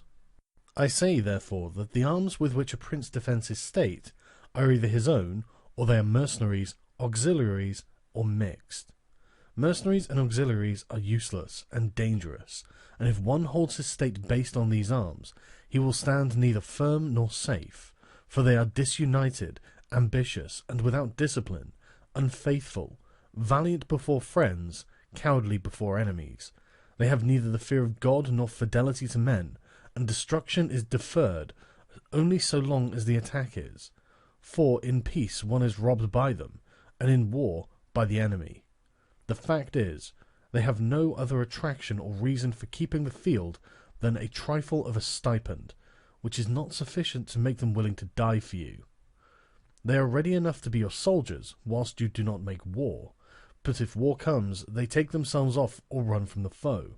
which I should have little trouble to prove, for the ruin of Italy has been caused by nothing else than by resting all her hopes for many years on mercenaries. And although they formerly made some display and appeared valiant amongst themselves, yet when the foreigners came they showed what they were. Thus it was that Charles, King of France, was allowed to seize Italy with chalk in hand, and he who told us that our sins were the cause of it told the truth, but they were not the sins he imagined, but those of which I have related, and as they were the sins of princes, it is the princes who have also suffered the penalty. I wish to demonstrate further the infelicity of these arms. The mercenary captains are either capable men or they are not, and if they are, you cannot trust them, because they always aspire to their own greatness, either by oppressing you, who are their master, or others contrary to your intentions. But if the captain is not skilful, you are ruined in the usual way. And if it be urged that whoever is armed will act in the same way, whether mercenary or not, I reply that when arms have been resorted to, either by a prince or a republic, then the prince ought to go in person and perform the duty of a captain. The republic has to send its citizens, and when one is sent who does not turn out satisfactorily, it ought to recall him, and when one is worthy, to hold him by the laws so he does not leave the command. And experience has shown that princes and republics, single-handed, making the greatest progress, and mercenaries doing nothing except damage, and it is more difficult to bring a republic, armed with its own arms, under the sway of one of its citizens, than it is to bring one armed with foreign arms. Rome and Sparta stood for many ages armed and free. The Switzers are completely armed and quite free. Of ancient mercenaries, for example, there are the Carthaginians, who were oppressed by their mercenary soldiers after the first war with the Romans, although the Carthaginians had their own citizens for captains. After the death of Epaminondas, Philip of Macedon was made captain of their soldiers by the Thebans, and after victory he took away their liberty. Duke Filippo being dead, the Milanese enlisted Francesco Sforza against the Venetians, and he, having overcome the enemy at Caravaggio, allied himself with them to crush the Milanese, his masters. His father, Sforza, having been engaged by Queen Johanna of Naples, left her unprotected, so that she was forced to throw herself into the arms of the King of Aragon, to save her kingdom. And if the Venetians and Florentines formerly extended their dominions by these arms, and yet their captains did not make themselves princes, but have defended them, I reply that the Florentines in this case have been favoured by chance, for of the able captains of whom they might have stood in fear, some have not conquered, some have been opposed, and others have turned their ambitions elsewhere. One who did not conquer was Giovanni Acuto, and since he did not conquer, his fidelity cannot be proved.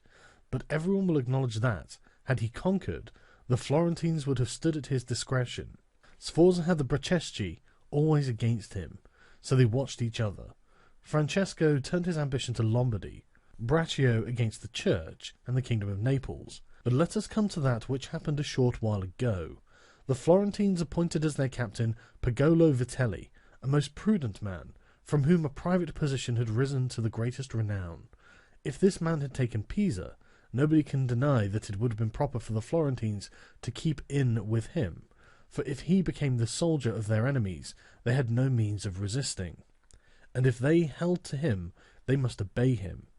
The Venetians, if their achievements are considered, will be seen to have acted safely and gloriously, so long as they sent to war their own men. When armed with gentlemen and plebeians, they did valiantly. This was before they turned to enterprises on land, but when they began to fight on land, they forsook this virtue, and followed the custom of Italy.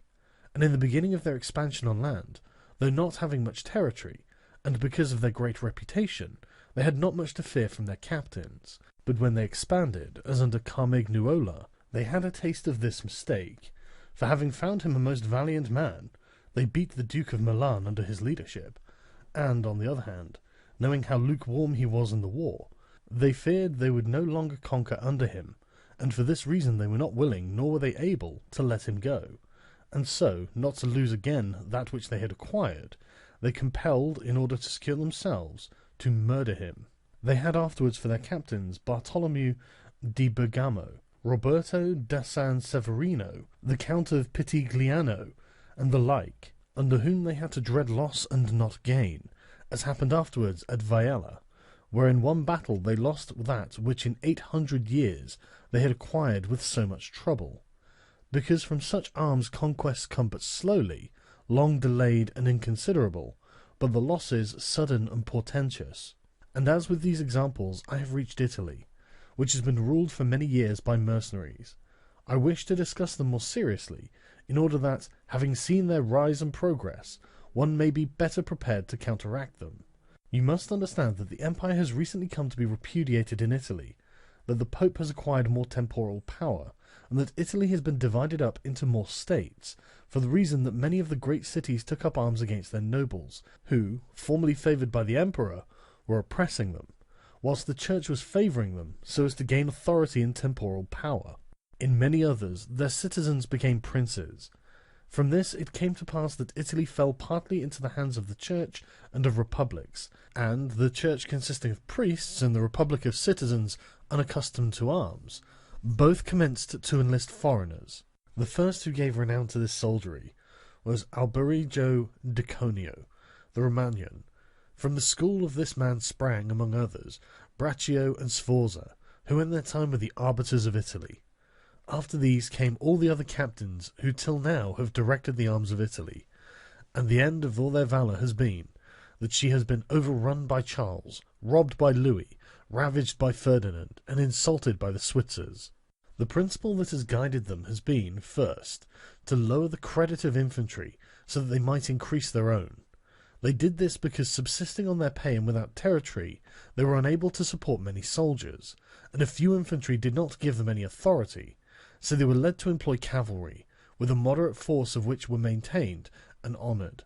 And affairs were brought to such a pass that, in an army of 20,000 soldiers, there were not to be found 2,000 foot soldiers.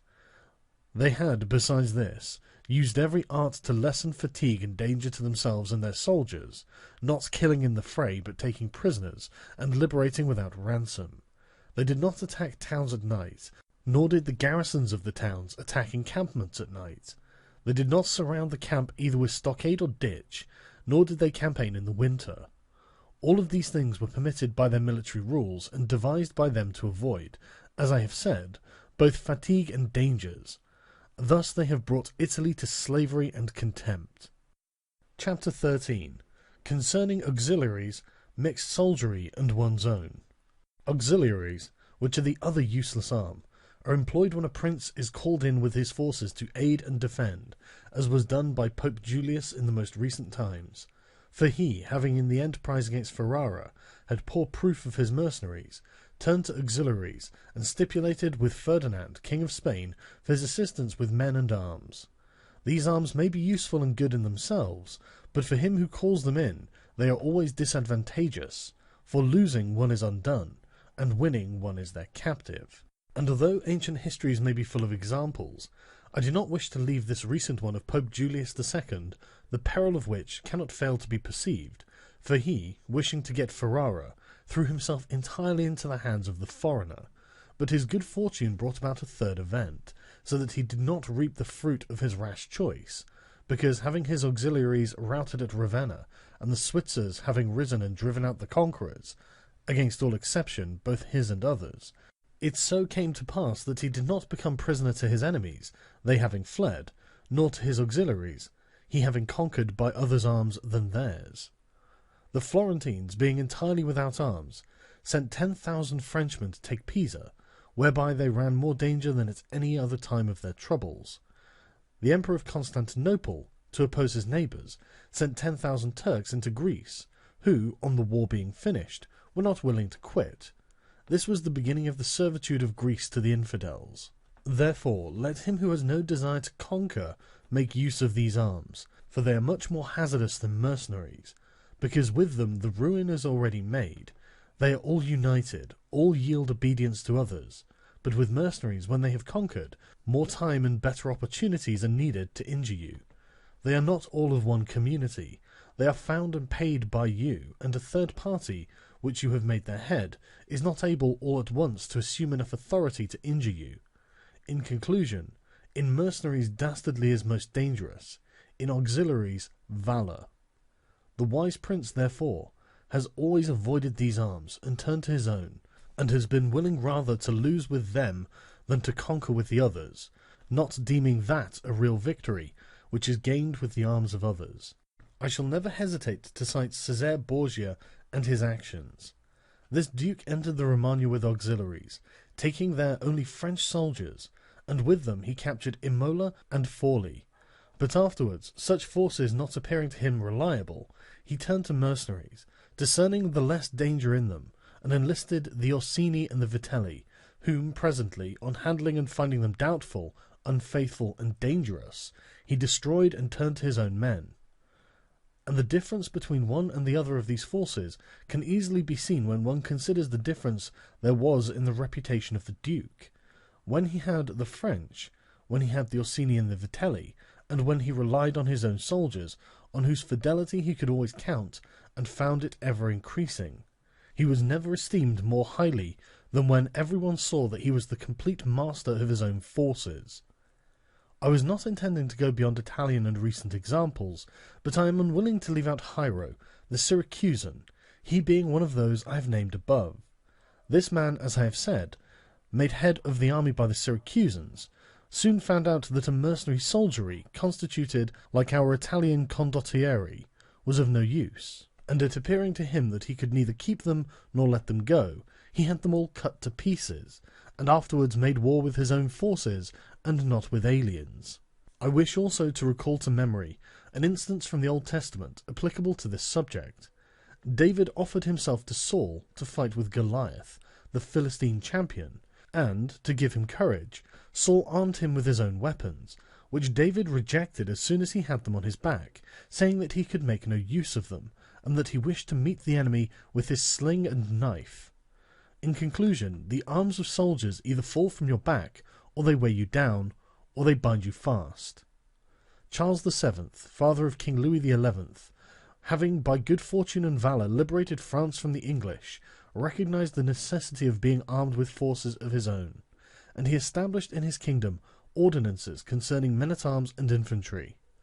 Afterwards, his son King Louis abolished the infantry, and began to enlist the Switzers, which mistake, followed by others, is, as is now seen, a source of peril to that kingdom, because, having raised the reputation of the Switzers, he has entirely diminished the value of his own arms, for he has destroyed the infantry altogether, and his men-at-arms he has subordinated to others, for, being as they were so accustomed to fight along with the Switzers, it does not appear that they can now conquer without them. Hence it arises that the French cannot stand against the Switzers, and without the Switzers they do not come off well against the others. The armies of the French have thus become mixed, partly mercenary and partly national, both of which arms together are much better than mercenaries alone or auxiliaries alone, but much inferior to one's own forces. And this example proves it, for the kingdom of France would be unconquerable if the ordinance of Charles had been enlarged or maintained. But the scanty wisdom of man, on entering into an affair which looks well at first, cannot discern the poison that is hidden in it, and as I have said above of hectic fevers. Therefore, if he who rules a principality cannot recognize evils until they are upon him, he is not truly wise, and this insight is given to few. And if the first disaster to the Roman Empire should be examined, it will be found to have commenced only with the enlisting of the Goths, because from that time the vigour of the Roman Empire began to decline, and all that valour which had raised it passed away to others. I conclude, therefore, that no principality is secure without having its own forces. On the contrary, it is entirely dependent on good fortune, not having the valour which in adversity would defend it. And it has always been the opinion and judgment of wise men that nothing can be so uncertain or unstable as fame or power not founded on its own strength.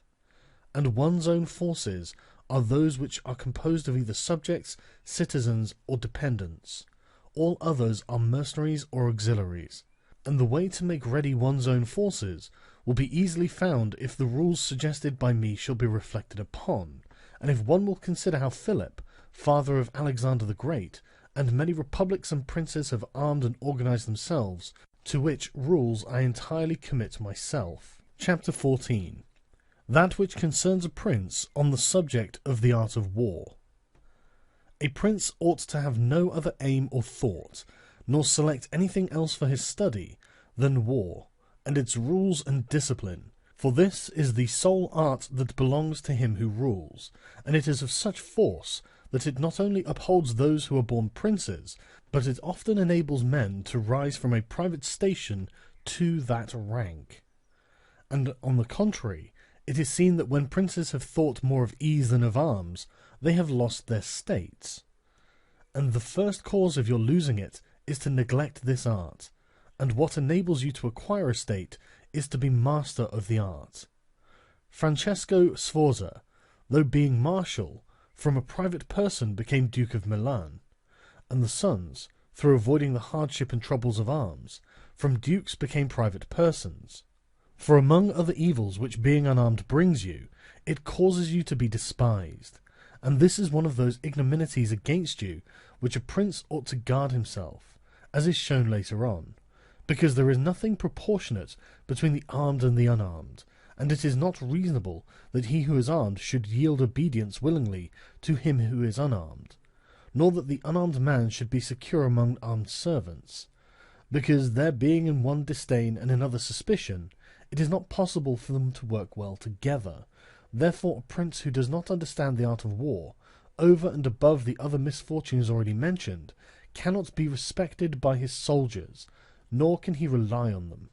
He ought never, therefore, to have out of his thoughts the subject of war, and in peace he should addict himself more to its exercise than in war. This he can do in two ways, the one by action, the other by study. As regards action, he ought, above all things, to keep his men well organized and drilled, to follow incessantly the chase, by which he accustoms his body to hardships, and learns something of the nature of localities, and gets to find out how the mountains rise, how the valleys open out, and how the plains lie, and to understand the nature of rivers and marshes, and in all this to take the greatest care.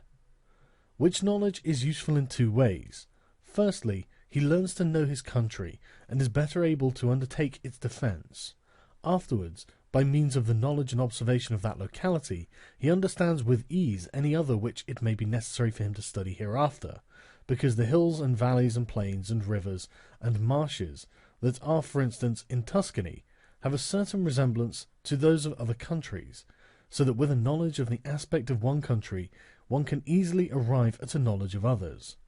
And the prince that lacks this skill lacks the essential which it is desirable that a captain should possess, for it teaches him to surprise his enemy, to select quarters, to lead armies, to array the battle, to besiege towns to advantage.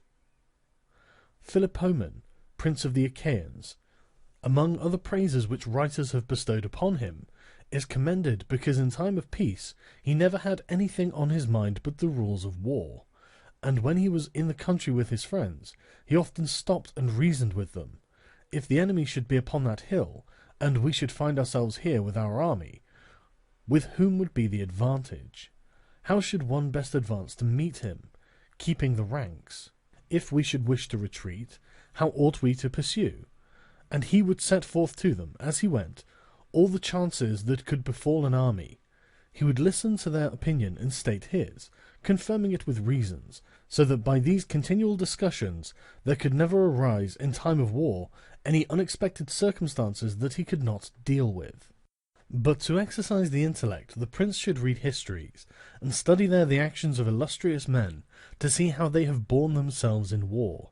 and to examine the causes of their victories and defeats, as to avoid the latter and imitate the former, and above all do as an illustrious man did, who took as an exemplar one who had been praised and famous before him, and whose achievements and deeds he always kept in his mind. As it is said, Alexander the Great imitated Achilles, Caesar Alexander, Scipio Cyrus. And whoever reads the Life of Cyrus, written by Xenophon, will recognize afterwards in the life of Scipio how that imitation was his glory, and how in chastity, affability, humanity, and liberality Scipio conformed to those things which had been written of Cyrus by Xenophon.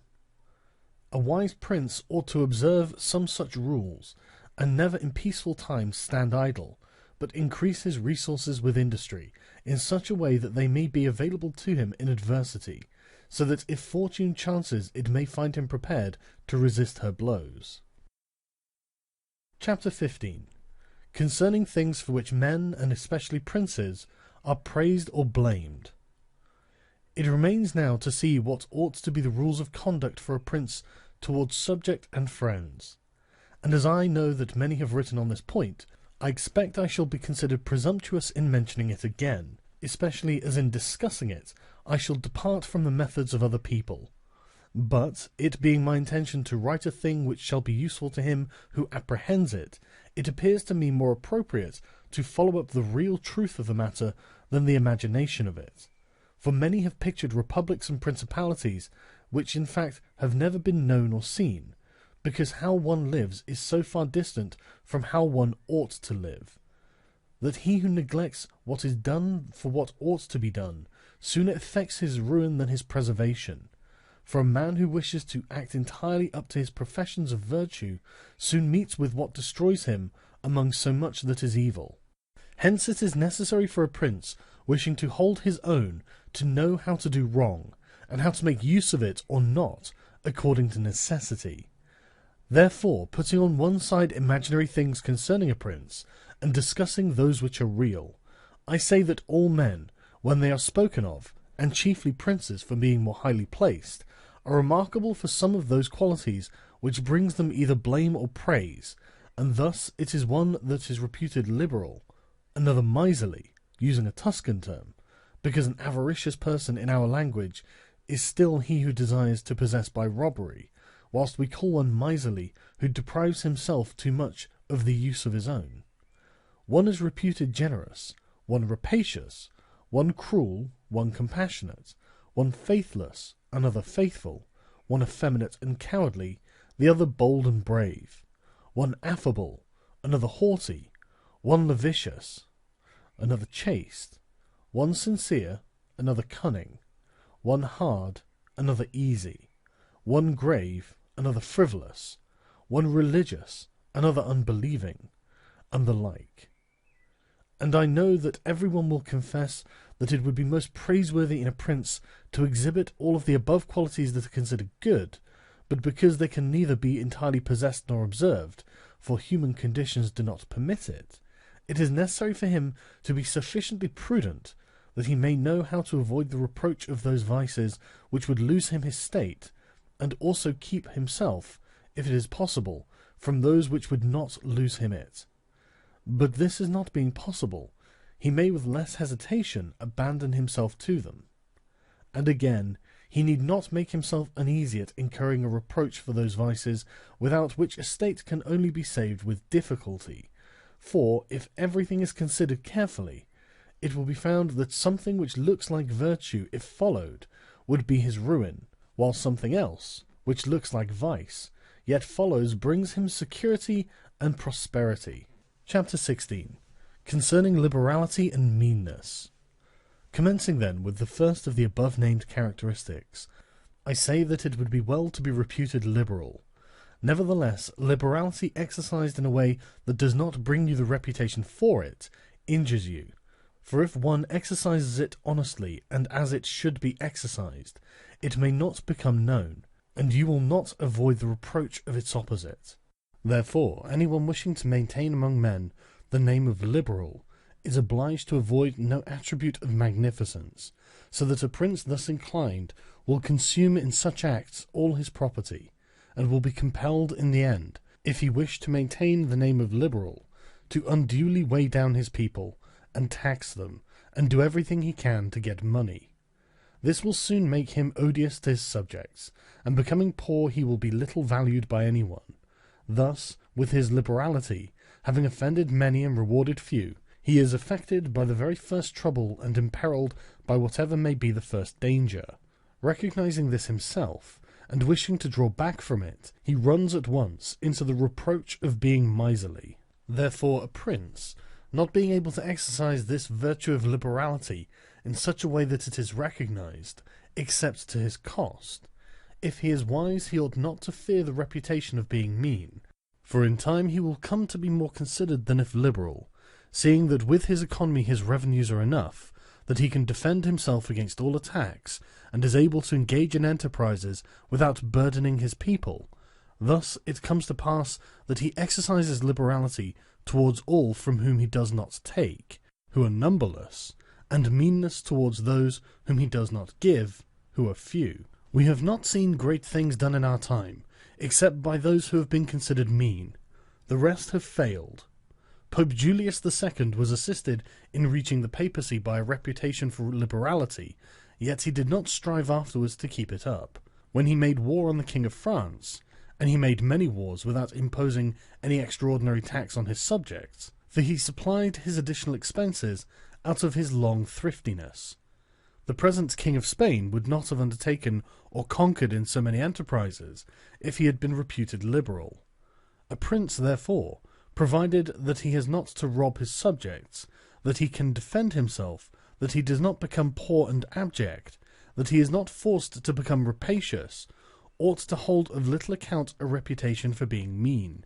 for it is one of those vices which will enable him to govern. And if anyone should say, Caesar obtained empire by liberality, and many others have reached the highest positions by being liberal, and by being considered so, I answer,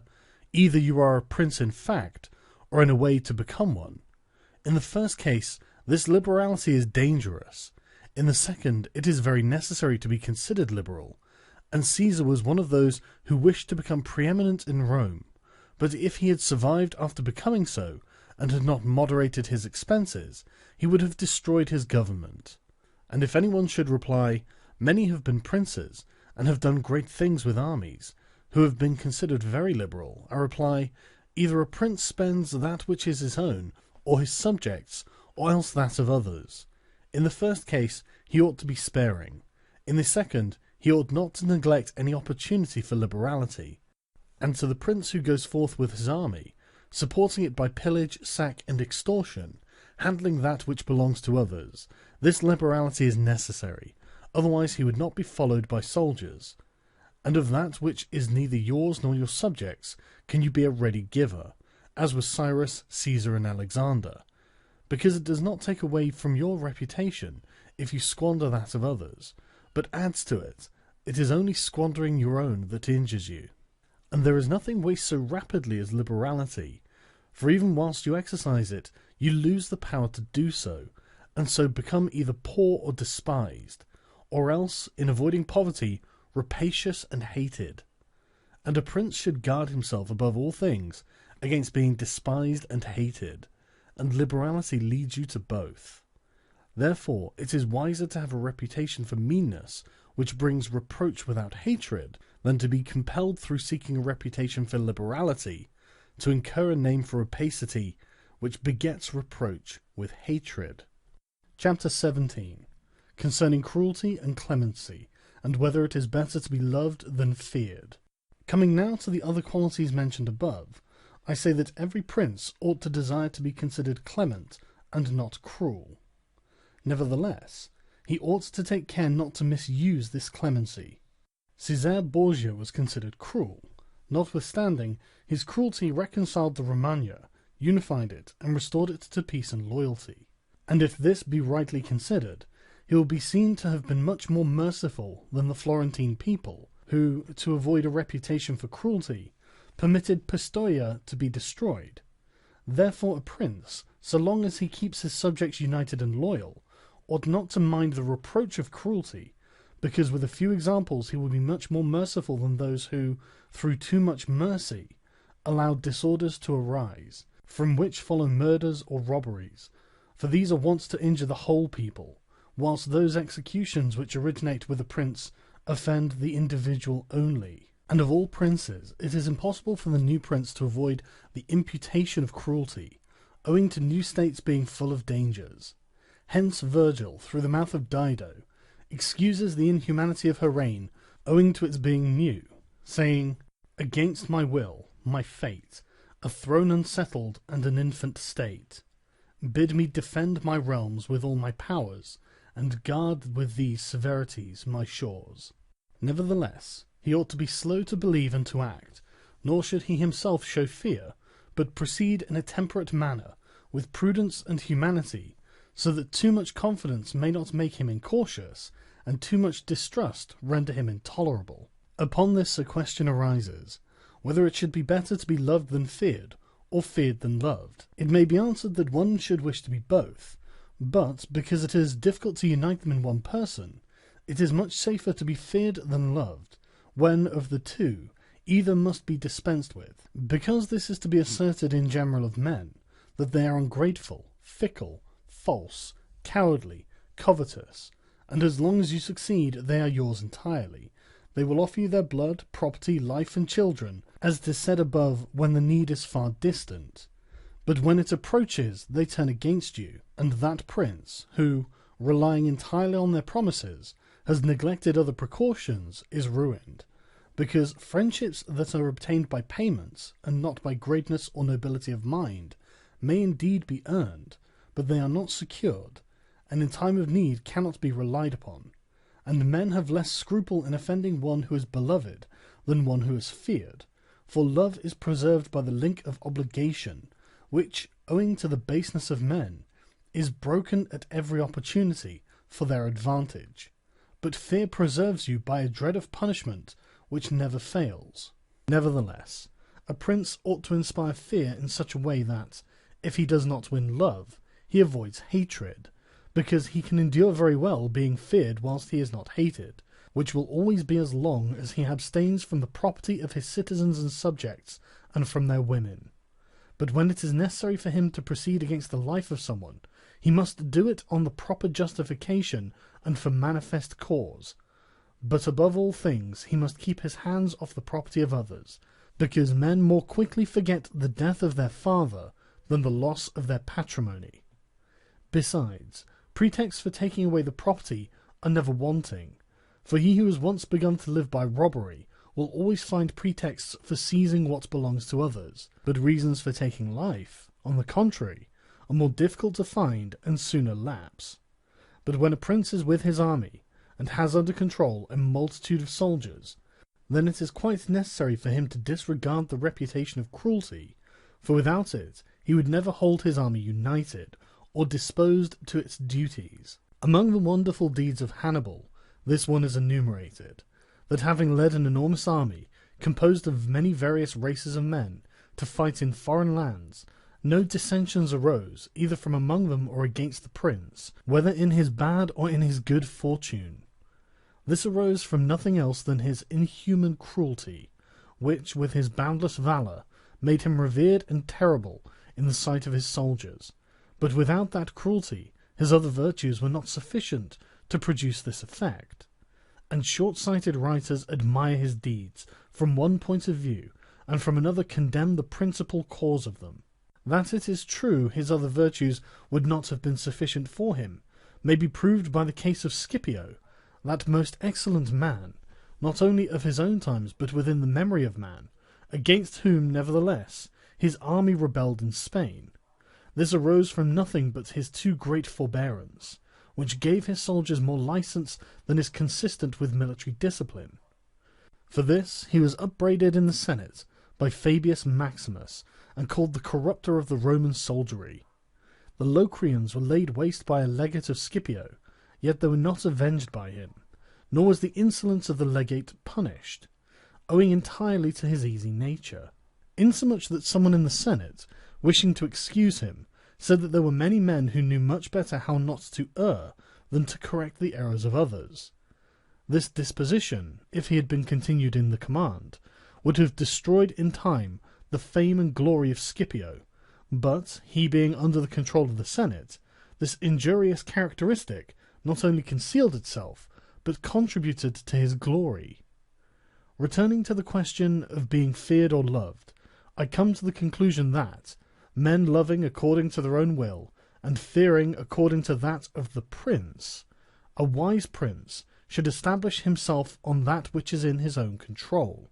and not in that of others. He must endeavour only to avoid hatred, as is noted. Chapter 18. Concerning the way in which princes should keep faith. Everyone admits how praiseworthy it is in a prince to keep faith and to live with integrity and not with craft. Nevertheless, our experience has been that those princes who have done great things have held good faith of little account, and have known how to circumvent the intellect of men by craft, and in the end have overcome those who have relied on their word. You must know that there are two ways of contesting, one by the law, the other by force. The first method is proper to men, the second to beasts, but because the first is frequently not sufficient, it is necessary to have recourse to the second. Therefore it is necessary for a prince to understand how to avail himself of the beast and the man. This has been figuratively taught to princes by ancient writers, who describe how Achilles and many other princes of old were given to the centaur Chiron to nurse, who brought them up in his discipline, which means solely that, as they had for a teacher one who was half beast and half man, so it is necessary for a prince to know how to make use of both natures, and that one without the other is not durable. A prince, therefore, being compelled knowingly to adopt the beast, ought to choose the fox and the lion, because the lion cannot defend himself against snares, and the fox cannot defend himself against wolves. Therefore it is necessary to be a fox to discover the snares, and a lion to terrify the wolves. Those who rely simply on the lion do not understand what they are about. Therefore a wise lord cannot, nor ought he to, keep faith when such observance may be turned against him, and when the reasons that caused him to pledge it exist no longer. If men were entirely good, this precept would not hold, but because they are bad, and will not keep faith with you, you too are not bound to observe it with them. Nor will there ever be wanting to a prince legitimate reasons to excuse this non-observance. Of this endless modern examples could be given, showing how many treaties and engagements have been made void and of no effect through the faithlessness of princes,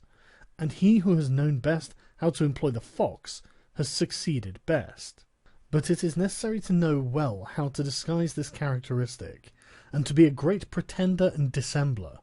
and men are so simple and so subject to present necessities that he who seeks to deceive will always find someone who will allow himself to be deceived.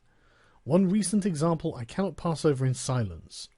Alexander VI did nothing else but deceive men, nor ever thought of doing otherwise,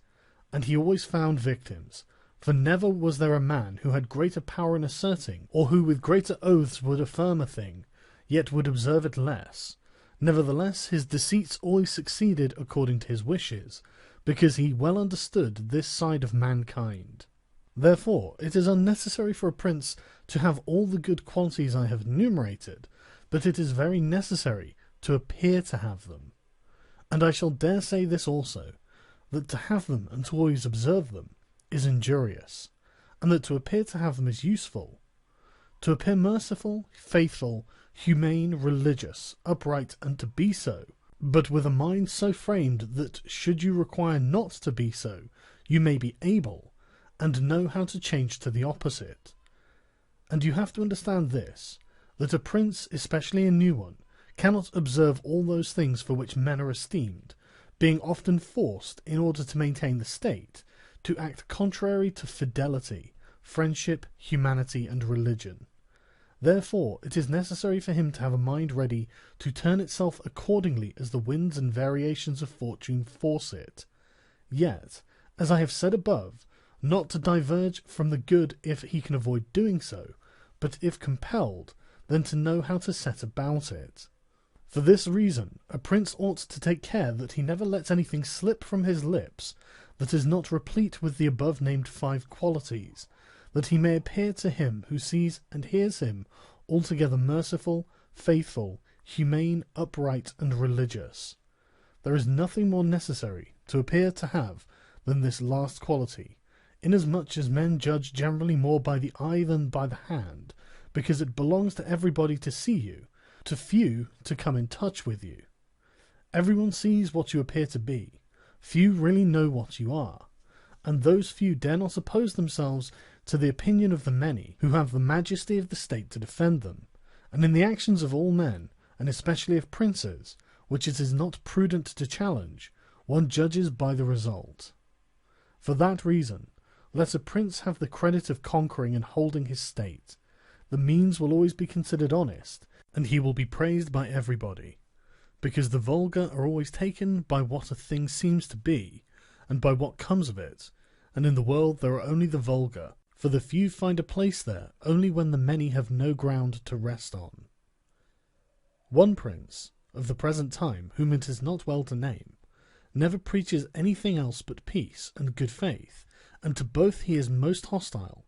and either, if he had kept it, would have deprived him of reputation and kingdom many a time. Chapter 19. That one should avoid being despised and hated. Now, concerning the characteristics of which mention is made above, I have spoken of the more important ones, and others I wish to discuss briefly under this generality, that the prince must consider, as has been said in part before, how to avoid those things which will make him hated or contemptible, and as often as he shall have succeeded, he will have fulfilled his part, and he need not fear any danger in other reproaches. It makes him hated above all things, as I have said, to be rapacious, and to be a violator of the property and women of his subjects, from both of which he must abstain. And when neither their property nor their honour is touched, the majority of men live content, and he has only to contend with the ambition of a few, whom he can curb with ease in many ways.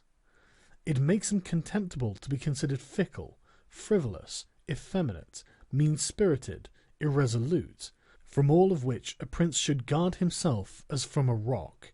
and he should endeavour to show in his actions greatness, courage, gravity, and fortitude,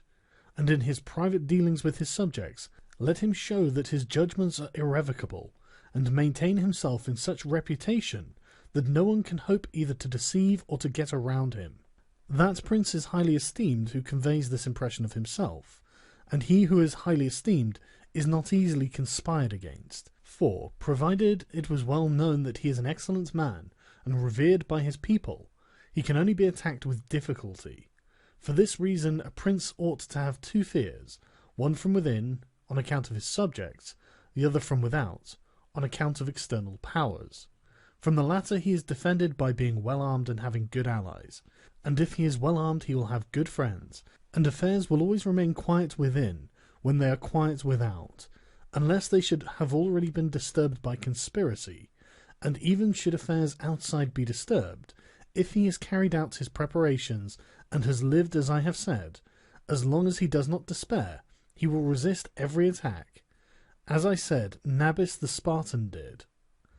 But concerning his subjects, when affairs outside are disturbed, he has only to fear that they will conspire secretly, from which a prince can easily secure himself by avoiding being hated and despised, and by keeping the people satisfied with him, which it is most necessary for him to accomplish, as I have said above at length. And one of the most efficacious remedies that a prince can have against conspiracies is not to be hated and despised by the people, for he who conspires against a prince always expects to please them by his removal, but when the conspirator can only look forward to offending them, he will not have the courage to take such a course, for the difficulties that confront a conspirator are infinite, and as experience shows, many have been the conspiracies, but few have been successful, because he who conspires cannot act alone, nor can he take a companion, except from those whom he believes to be malcontents, and as soon as you have opened your mind to a malcontent, you have given him the material with which to content himself, for by denouncing you he can look for every advantage, so that, seeing the gain from this course to be assured, and seeing the other to be doubtful and full of dangers, he must be a very rare friend, or a thoroughly obstinate enemy of the prince, to keep faith with you. And, to reduce the matter to a small compass, I say that on the side of the conspirator there is nothing but fear, jealousy, prospect of punishment to terrify him, but on the side of the prince there is the majesty of the principality, the laws and the protection of friends and the state to defend him, so that, adding to these things the popular goodwill, it is impossible that anyone should be so rash as to conspire. For whereas in general the conspirator has to fear before the execution of his plot, in this case he also has to fear the sequel to the crime, because on account of it he has the people for an enemy, and thus cannot hope for any escape. Endless examples could be given on this subject, but I will be content with one, brought to pass within the memory of our fathers. Messer Annibale Bentivogli, who was prince in Bologna, grandfather of the present Annibale, having been murdered by the Chiavelli, who conspired against him, not one of his family survived but Messer Giovanni, who was in childhood. Immediately after his assassination, the people rose and murdered all the Chiavelli. This sprung from the popular goodwill which the house of Bentivogli enjoyed in those days in Bologna, which was so great that although none remained there after the death of Annibale who was able to rule the state, the Bolognese, having information that there was one of the Bentivogli family in Florence, who up to that time had been considered the son of a blacksmith, sent to Florence for him, and gave him the government of their city, and it was ruled by him until Messer Giovanni came in due course to the government. For this reason, I consider that a prince ought to reckon conspiracies of little account when his people hold him in esteem, but when it is hostile to him, and bears hatred towards him, he ought to fear everything and everybody.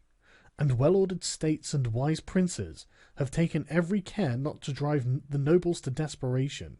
and to keep the people satisfied and contented, for this is one of the most important objects a prince can have. Among the best ordered and governed kingdoms of our times is France, and in it are found many good institutions which depend on the liberty and the security of the king. Of these, the first is the Parliament and its authority, because he who has founded the kingdom, knowing the ambition of the nobility and their boldness, considered that a bit to their mouths would be necessary to hold them in, and, on the other side, knowing the hatred of the people, founded in fear against the nobles, he wished to protect them. Yet he was not anxious for this to be the particular care of the king. Therefore, to take away the reproach which he would be liable to from the nobles for favouring the people, and from the people for favouring the nobles, he set up an arbiter, who should be one that could beat down the great, and favour the lesser, without reproach to the king. Neither could you have a better or more prudent arrangement, or a greater source of security to the king and the kingdom. From this one can draw another important conclusion, that princes ought to leave affairs of reproach to the management of others, and keep those of grace in their own hands. And further, I consider that a prince ought to cherish the nobles, but not so as to make himself hated by the people. It may appear, perhaps, to some who have examined the lives and deaths of Roman emperors, that many of them would be an example contrary to my opinion, seeing that some of them lived nobly and showed great qualities of soul. Nevertheless, they have lost their empire, or have been killed by subjects who have conspired against them. Wishing, therefore, to answer these objections, I will recall the characters of some of these emperors, and will show that the causes of their ruin were not different to those alleged by me. At the same time, I will only submit for consideration those things that are noteworthy to him who studies the affairs of those times. It seems to me sufficient to make all those emperors who succeeded to the empire, from Marcus the philosopher down to Maximinius. They were Marcus and his son Commodus, Pertinax, Julian, Severus, and his son Antoninus Caracalla, Macrinus, Heliogabalus, Alexander, and Maximinius. There is first to note that, whereas in other principalities the ambition of the nobles and the insolence of the people only have to be contended with, the Roman emperors had a third difficulty in having to put up with the cruelty and avarice of their soldiers, a matter so beset with difficulties that it was the ruin of many, for it was a hard thing to give satisfaction to both soldiers and people, because the people loved peace, and for this reason they loved the unaspiring prince, while the soldiers loved the warlike prince, who was bold, cruel, and rapacious, which qualities they were quite willing he should exercise upon the people, so that they could get double pay and give vent to their own greed and cruelty. Hence it arose that those emperors were always overthrown who, either by birth or training, had no great authority, and most of them, especially those who came new to the principality, recognizing the difficulty of those two opposing humours, were inclined to give satisfaction to the soldiers, caring little about injuring the people, which course was necessary, because, as princes cannot help being hated by someone, they ought in the first place to avoid being hated by everyone, and when they cannot compass this, they ought to endeavour with the utmost diligence to avoid the hatred of the most powerful. Therefore, those emperors who sought through inexperience had need of special favour adhered more readily to the soldiers than to the people, a course which turned out advantageous to them or not, accordingly as the prince knew how to maintain authority over them. From these causes it arose that Marcus, Pertinax, and Alexander,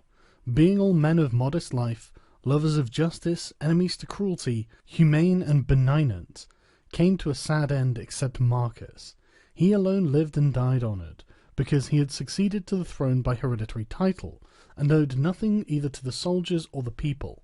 and afterwards, being possessed of many virtues which made him respected, he always kept both orders in their places whilst he lived, and was neither hated nor despised. But Pertinax was created emperor against the wishes of the soldiers, who, being accustomed to live licentiously under Commodus, could not endure the honest life to which Pertinax wished to reduce them. Thus, having given cause for hatred, to which hatred there was added contempt for his old age, he was overthrown at the very beginning of his administration. And here it should be noted that hatred is acquired as much by good works as by bad ones. Therefore, as I said before, a prince wishing to keep his state is very often forced to do evil, for when that body is corrupt whom you think you have need of to maintain yourself, it be either the people or the soldiers or the nobles, you have to submit to its humours and to gratify them, and then good works will do you harm. But let us come to Alexander, who is a man of such great goodness, that among the other praises which are accorded him is this, that in the 14 years he held the empire, no one was ever put to death by him unjudged. Nevertheless, being considered effeminate and a man who allowed himself to be governed by his mother, he became despised, the army conspired against him, and murdered him. Turning now to the opposite characters of Commodus, Severus, Antoninus, Caracalla, and Maximinus, you will find them all cruel and rapacious men, who, to satisfy their soldiers, did not hesitate to commit every kind of iniquity against the people, and all, except Severus, came to a bad end. But in Severus there was so much valour, that, keeping the soldiers friendly, although the people were oppressed by him, he reigned successfully, for his valour made him so much admired in the sight of the soldiers and the people, that the latter were kept in a way astonished and awed, and the former respectful and satisfied. And because the actions of this man, as a new prince, were great, I wish to show briefly that he knew well how to counterfeit the fox and the lion, which natures, as I said above, it is necessary for a prince to imitate. Knowing the sloth of the Emperor Julian, he persuaded the army in Sclavonia, of which he was captain, that it would be right to go to Rome and avenge the death of Pertinax, who had been killed by the praetorian soldiers, and under this pretext, without appearing to aspire to the throne, he moved the army on Rome, and reached Italy before it was known that he had started. On his arrival at Rome, the Senate, through fear, elected him emperor and killed Julian. After this there remained for Severus, who wished to make himself master of the whole empire. Two difficulties, one in Asia, where Niger, head of the Asiatic army, had caused himself to be proclaimed emperor,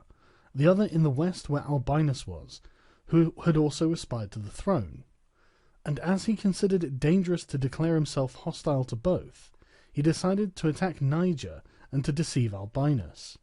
To the latter he wrote that, being elected emperor by the Senate, he was willing to share that dignity with him, and sent him the title of Caesar, and moreover, that the Senate had made Albinus his colleague, which things were accepted by Albinus as true. But after Severus had conquered and killed Niger, and settled oriental affairs, he returned to Rome and complained to the Senate that Albinus, little recognizing the benefits that he had received from him, had by treachery sought to murder him, and for this ingratitude he compelled to punish him. Afterwards he sought him out in France, and took from him his government and life. He who will, therefore, carefully examine the actions of this man, will find him a most valiant lion and a most cunning fox. He will find him feared and respected by everyone, and not hated by the army, and it need not be wondered that he, a new man, was able to hold the empire so well, because his supreme renown always protected him from that hatred which the people might have conceived against him for his violence. But his son Antoninus was a most eminent man, and had very excellent qualities, which made him admirable in the sight of the people, and acceptable to the soldiers, for he was a warlike man, most enduring of fatigue, a despiser of all delicate food and other luxuries, which caused him to be beloved by the armies. Nevertheless, his ferocity and cruelties were so great, and so unheard of, that, after endless single murders, he killed a large number of the people of Rome and all those of Alexandria. He became hated by the whole world, and also feared by those he had around him,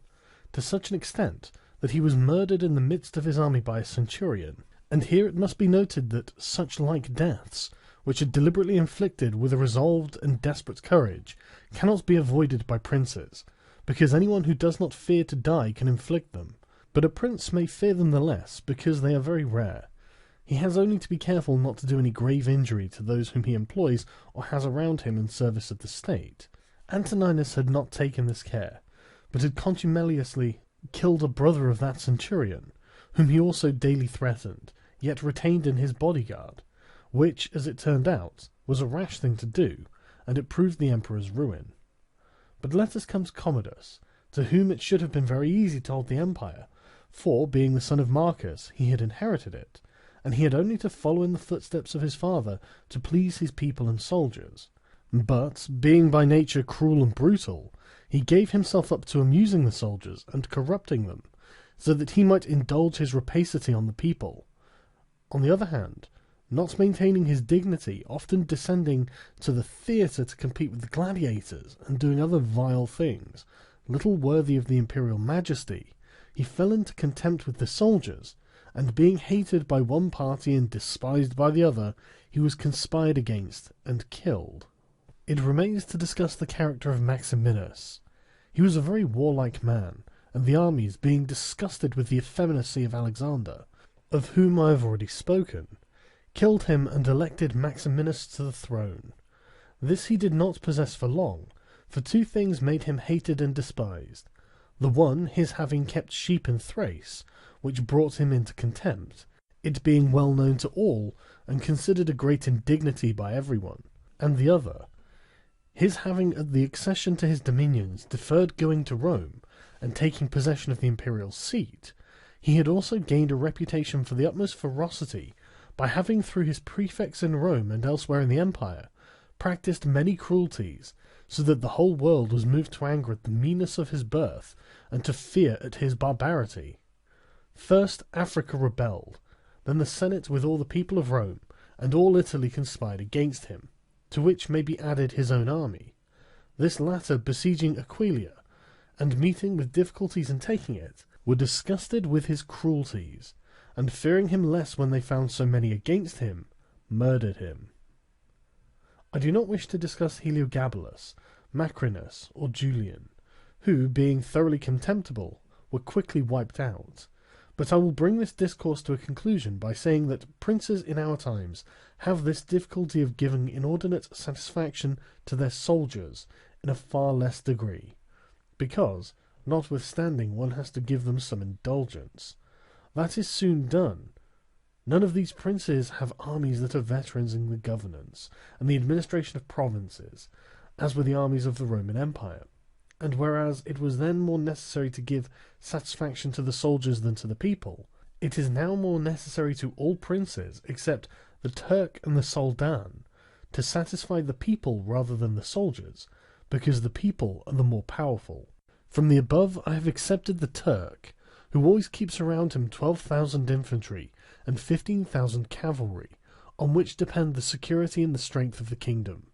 And it is necessary that, putting aside every consideration for the people, he should keep them as his friends. The kingdom of the Soldan is similar, being entirely in the hands of soldiers. It follows again that, without regard to the people, he must keep them as his friends. But you must note that the state of the Soldan is unlike all other principalities, for the reason that it is like the Christian pontificate, which cannot be called either a hereditary or a newly formed principality, because the sons of the old prince are not the heirs, but he who is elected to the position by those who have authority, and the sons remain only noblemen. And this being an ancient custom, it cannot be called a new principality, because there are none of those difficulties in it that are met with new ones. For although the prince is new, the constitution of the state is old, and it is framed so as to receive him as if he were its hereditary lord. But returning to the subject of our discourse, I say that whoever will consider it will acknowledge that either hatred or contempt has been fatal to the above-named emperors, and it will be recognized also how it happened that, a number of them acting in one way, and a number in another, only one in each way came to a happy end, and the rest to unhappy ones. Because it would have been useless and dangerous for Pertinax and Alexander, being new princes, to imitate Marcus, who was heir to the principality, and likewise it would have been utterly destructive to Caracalla, Commodus, and Maximinus to have imitated Severus, they not having sufficient valour to enable them to tread in his footsteps. Therefore, a prince new to the principality cannot imitate the actions of Marcus, nor again is it necessary to follow in those of Severus, but he ought to take from Severus those parts which are necessary to found his state, and from Marcus those which are proper and glorious, to keep a state that may already be stable and firm. Chapter 20. Of fortresses, and many other things to which princes often resort, advantageous or hurtful. Some princes, so as to hold securely the state, have disarmed their subjects. Others have kept their subject towns distracted by factions. Others have fostered enmities against themselves. Others have laid themselves out to gain over those whom they distrusted in the beginning of their governments. Some have built fortresses, some have overthrown and destroyed them. And although one cannot give a final judgment on all of these things unless one possesses the particulars of those states in which a decision was to be made, nevertheless, I will speak as comprehensively as the matter of itself will admit. There never was a new prince who disarmed his subjects. Rather, when he has found them disarmed, he has always armed them, because by arming them, those arms become yours. Those men who are distrusted become faithful, and those who are faithful are kept so, and your subjects become your adherents. And whereas all subjects cannot be armed, yet when those whom you do arm are benefited, the others can be handled more freely. And this difference in their treatment, which they quite understand, makes the former your dependents, and the latter, considering it to be necessary that those who have the most danger and service should have the most reward, excuse you. But when you disarm them, you at once offend them by showing that you distrust them, either for cowardice or for want of loyalty, and either of these opinions breeds hatred against you, and because you cannot remain unarmed, it follows that you turn to mercenaries, which are of the character already shown. Even if they should be good, they would not be sufficient to defend you against powerful enemies and distrusted subjects. Therefore, as I have said, a new prince in a new principality has always distributed arms. Histories are full of examples, but when a prince acquires a new state, which he adds as a province to his old one, then it is necessary to disarm the men of that state, except those who have been his adherents in acquiring it, and these again, with time and opportunity, should be rendered soft and effeminate, and matters should be managed in such a way that all the armed men of the state shall be your own soldiers, who in your old state were living near you. Our forefathers, and those who were reckoned wise, were accustomed to say that it was necessary to hold Pistoia by factions, and Pisa by fortresses, and with this idea they fostered quarrels in some of their tributary towns, so as to keep possession of them more easily. This may have been well enough in those times when Italy was in a way balanced, but I do not believe that it can be accepted as a precept for today,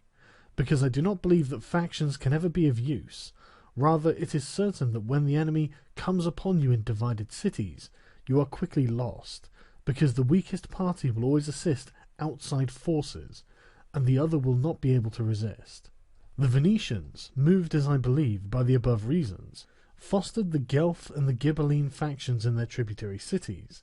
and although they never allowed them to come to bloodshed, yet they nursed these disputes amongst them, so that the citizens, distracted by their differences, should not unite against them, which, as we saw, did not afterwards turn out as expected, because after the rout at Vaila, one party at once took courage and seized the state. Such methods argue, therefore, weakness in the prince, because these factions will never be permitted in a vigorous principality. Such methods for enabling one the more easily to manage subjects are only useful in times of peace, but if war comes, this policy proves fallacious. Without doubt, princes become great when they overcome the difficulties and obstacles by which they are confronted, and therefore fortune, especially when she desires to make a new prince great, who has greater necessity to earn renown than a hereditary one, causes enemies to arise and form designs against him, in order that he may have the opportunity of overcoming them, and by them to mount higher, as by a ladder, which his enemies have raised. For this reason, many consider that a wise prince, when he has the opportunity, ought with craft to foster some animosity against himself, so that, having crushed it, his renown may rise higher. Princes, especially new ones, have found more fidelity and assistance in those men who in the beginning of their rule were distrusted than among those who in the beginning were trusted. Pandolfo Petrucci, Prince of Siena, ruled his state more by those who had been distrusted than by others, but on this question one cannot speak generally, for it varies so much with the individual. I will only say this, that those men who at the commencement of a princedom have been hostile, if they are of a description to need assistance to support themselves, can always be gained over with the greatest ease, and will be tightly held to serve the prince with fidelity, inasmuch as they know it to be very necessary for them to cancel by deeds the bad impression which he had formed of them. And thus the prince always extracts more profit from them than those who, serving him in too much security, may neglect his affairs. And since the matter demands it, I must not fail to warn a prince, who by the means of secret favours has acquired a new state, that he must well consider the reasons which induced those to favour him who did so, and if it be not a natural affection towards him, but only discontent with their government, then he will only keep them friendly with great trouble and difficulty, for it will be impossible to satisfy them. And weighing well the reasons for this, in those examples which can be taken from ancient and modern affairs, we shall find that it is easier for the prince to make friends of those men who were contented under the former government, and are therefore his enemies, than of those who, being discontented with it, were favourable to him and encouraged him to seize it. It has been a custom with princes, in order to hold their states more securely, to build fortresses that may serve as a bridle and bit to those who might design to work against them, and as a place of refuge from a first attack.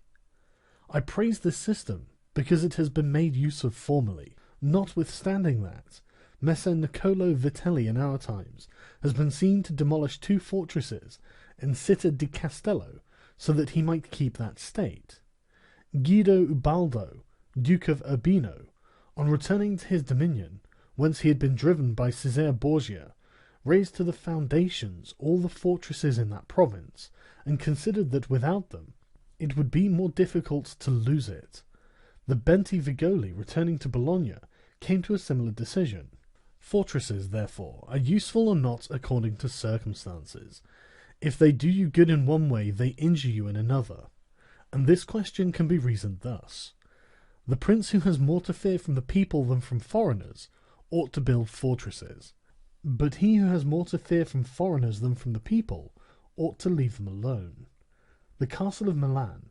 built by Francesco Sforza, has made and will make more trouble for the house of Sforza than any other disorder in the state. For this reason,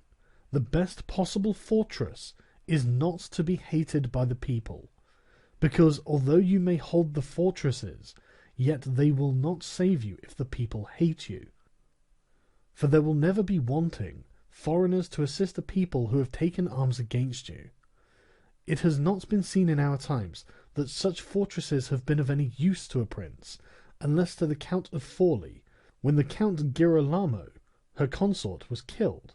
for by that means she was able to withstand the popular attack and wait for assistance from Milan,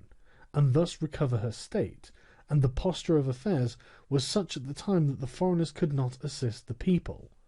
But the fortresses were of little value to her afterwards, when Cesare Borgia attacked her, and when the people, her enemy, were allied with foreigners. Therefore it would have been safer for her, both then and before, not to have been hated by the people than to have had the fortresses. All these things considered, then, I shall praise him who builds fortresses as well as him that does not, and I shall blame whoever, trusting in them, cares little about being hated by the people. Chapter 21. How a prince should conduct himself so as to gain renown. Nothing makes a prince so much esteemed as great enterprises and setting a fine example. We have in our time Ferdinand of Aragon, the present King of Spain. He can almost be called a new prince, because he has risen by fame and glory from being an insignificant king to being the foremost king in Christendom. And if you will consider his deeds, you will find them all great, and some of them extraordinary. In the beginning of his reign he attacked Granada, and this enterprise was the foundation of his dominions. He did this quietly at first, without any fear of hindrance, for he held the minds of the barons of Castile occupied in thinking of the war and not anticipating any innovations. Thus they did not perceive that by these means he was acquiring power and authority over them. He was able with the money of the church and of the people to sustain his armies, and by that long war to lay the foundation for the military skill which has since distinguished him. Further, always using religion as a plea, so as to undertake greater schemes, he devoted himself with pious cruelty to driving out and clearing his kingdom of the Moors,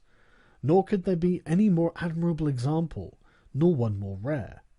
Under this same cloak he assailed Africa, he came down on Italy, he has finally attacked France, and thus his achievements and designs have always been great, and have kept the minds of his people in suspense and admiration, and occupied with the issue of them.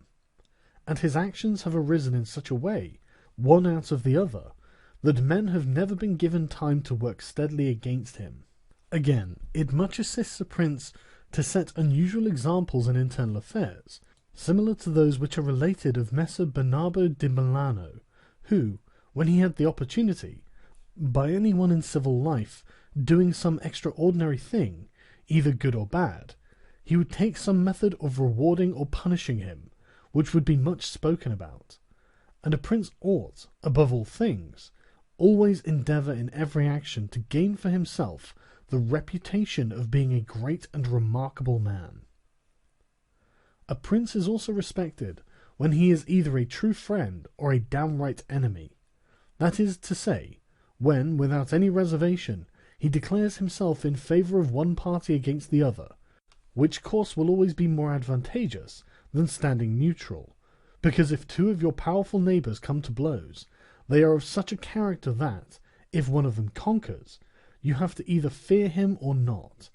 In either case it will always be more advantageous for you to declare yourself and to make war strenuously, because in the first case, if you do not declare yourself, you will invariably fall a prey to the conqueror, to the pleasure and satisfaction of him who has been conquered,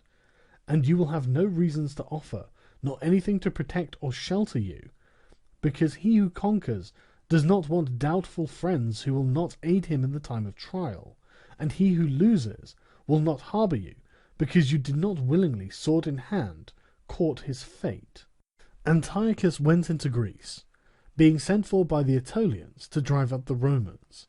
He sent envoys to the Achaeans, who were friends of the Romans, exhorting them to remain neutral, and on the other hand the Romans urged them to take up arms. The question came to be discussed in the council of the Achaeans, where the legate of Antiochus urged them to stand neutral. To this the Roman legate answered, "As for that which has been said, it is better and more advantageous for your state not to interfere in our war. Nothing can be more erroneous, because by not interfering you will be left, without favour or consideration, the guerdon of the conqueror. Thus it will always happen that he who is not your friend will demand your neutrality, whilst he who is your friend will entreat you to declare yourself with arms.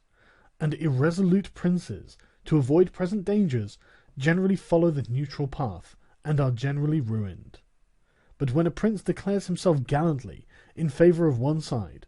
if the party with whom he allies himself conquers, although the victor may be powerful and may have him at his mercy, yet he is indebted to him, and there is established a bond of amity, and men are never so shameless as to become a monument of ingratitude by oppressing you. Victories, after all, are never so complete that the victor must not show some regard, especially to justice. But if he with whom you ally yourself loses, you may be sheltered by him,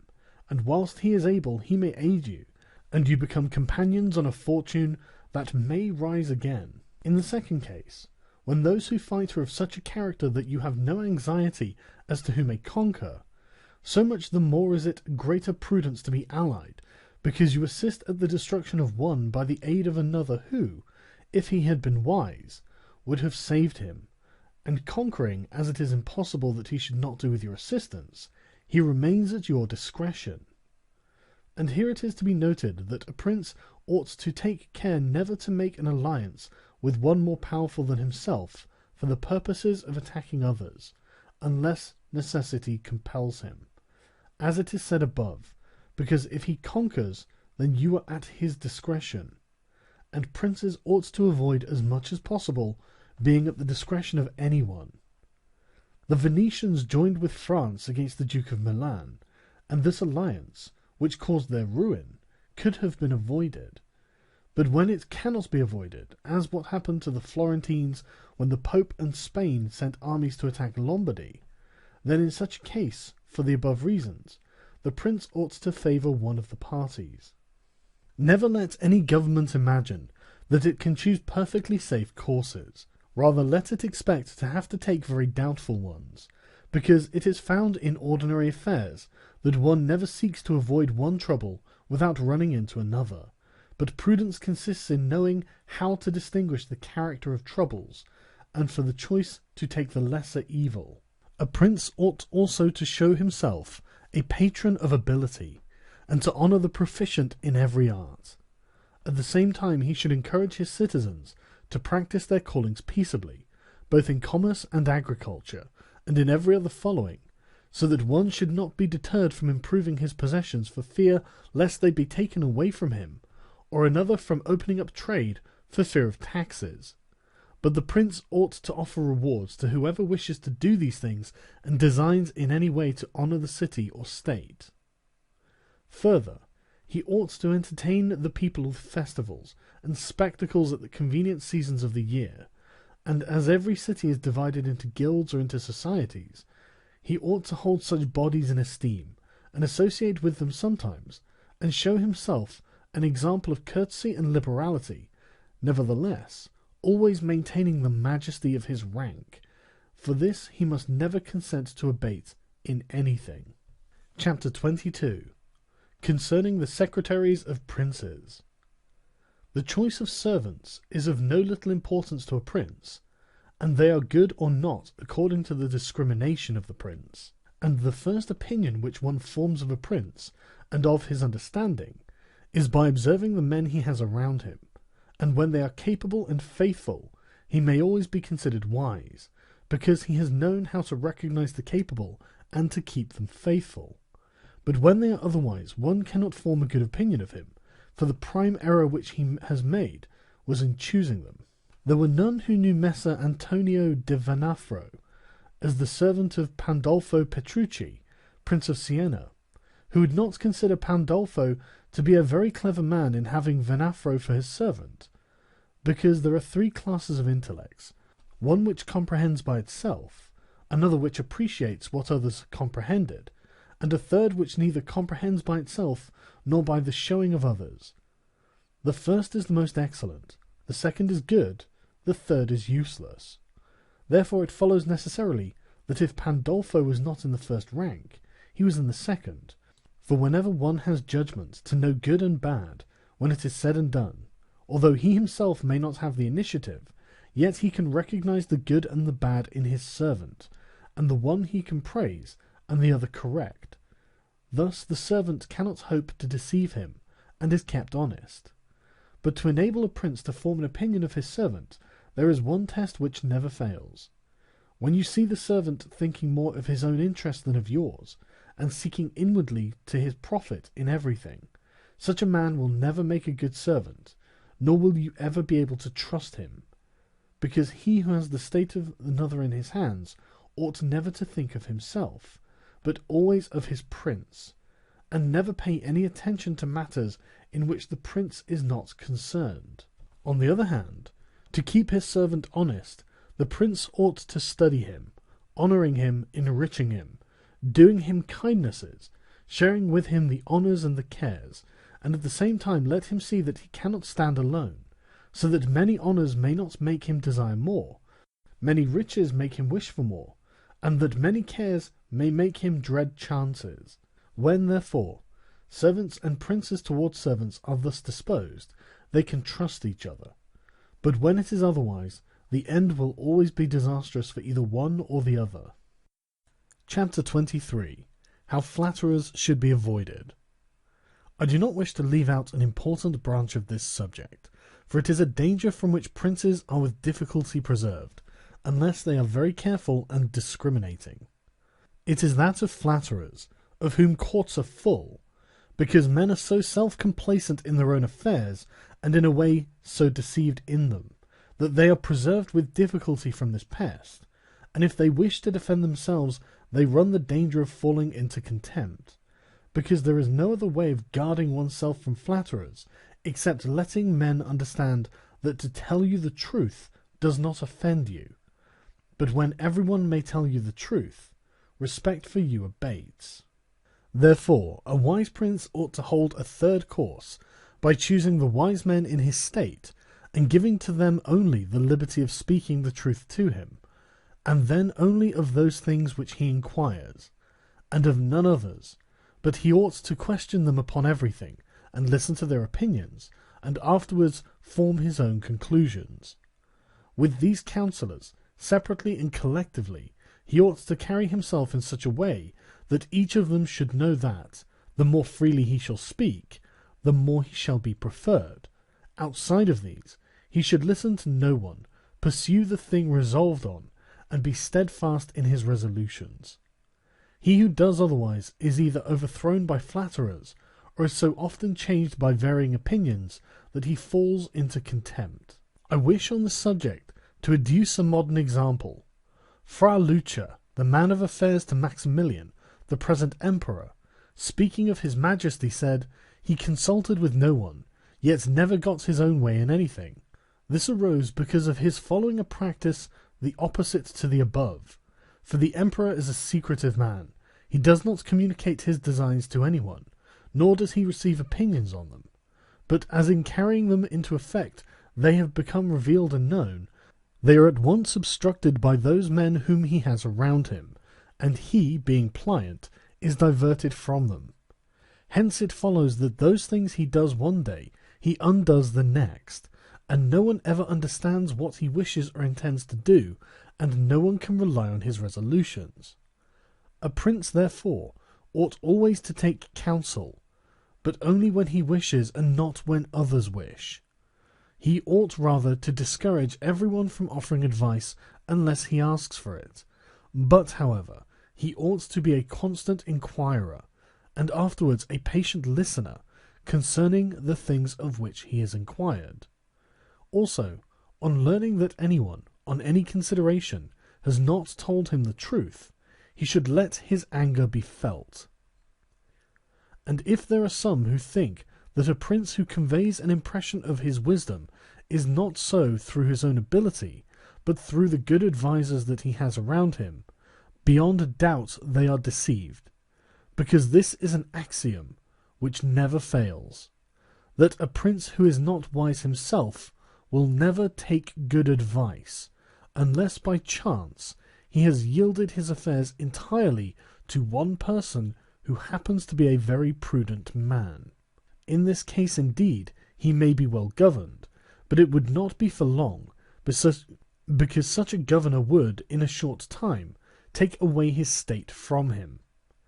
But if a prince who is not inexperienced should take counsel from more than one, he will never get united counsels, nor will he know how to unite them.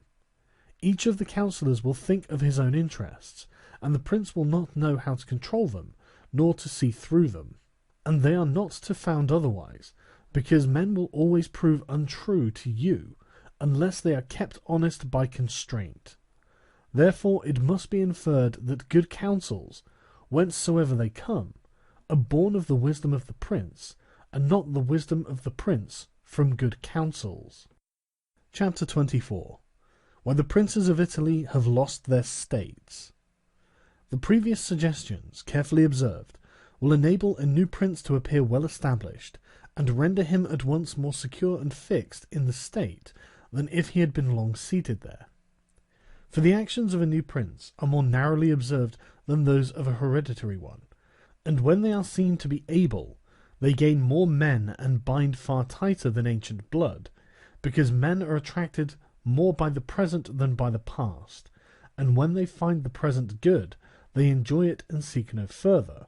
They will also make the utmost defence of a prince if he fails them not in other things. Thus it will be a double glory for him to have established a new principality, and adorned and strengthened it with good laws, good arms, good allies, and with a good example. So it will be a double disgrace to him who, born a prince, shall lose his state by want of wisdom. And if those seigneurs are considered to have lost their states in Italy in our times, such as the King of Naples, the Duke of Milan, and others, there will be found in them, firstly, one common defect in regard to arms, from the causes which have been discussed at length. In the next place, some of them will be seen either to have had the people hostile, or if he has had the people friendly, he has not known how to secure the nobles. In the absence of these defects, states that have had enough power to keep an army in the field cannot be lost. Philip of Macedon, not the father of Alexander the Great, but he who was conquered by Titus Quintinius, had not much territory compared to the greatness of the Romans, and of Greece who attacked him, yet, being a warlike man who knew how to attract the people and secure the nobles, he sustained the war against his enemies for many years, and if in the end he lost the dominion of some cities,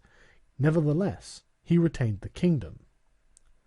Therefore do not let our princes accuse fortune for the loss of their principalities after so many years' possession, but rather their own sloth, because in quiet times they never thought that there could be a change. It is a common defect in man not to make any provision in the calm against a tempest, and when afterwards the bad times came, they thought of flight and not defending themselves, and they hoped that the people, disgusted with the insolence of the conquerors, would recall them. This course, when others fail, may be good, but it is very bad to have neglected all other expedients for that, since you would never wish to fall because you trusted to be able to find someone later on to restore you. This again either does not happen, or, if it does, it will not be for your security, because that deliverance is of no avail which does not depend upon yourself. Those only are reliable, certain, and durable that depend on yourself and your valour. Chapter 25. What fortune can effect in human affairs, and how to withstand her. It is not unknown to me how many men have had, and still have, the opinion that the affairs of the world are in such wise governed by fortune and by God, that men with their wisdom cannot direct them, and that no one can even help them, and because of this they would have us believe that it is not necessary to labour much in affairs, but to let chance govern them. This opinion has been more credited in our times, because of the great changes in human affairs which have been seen, and may still be seen every day, beyond all human conjecture. Sometimes pondering over this, I am in some degree inclined to their opinion.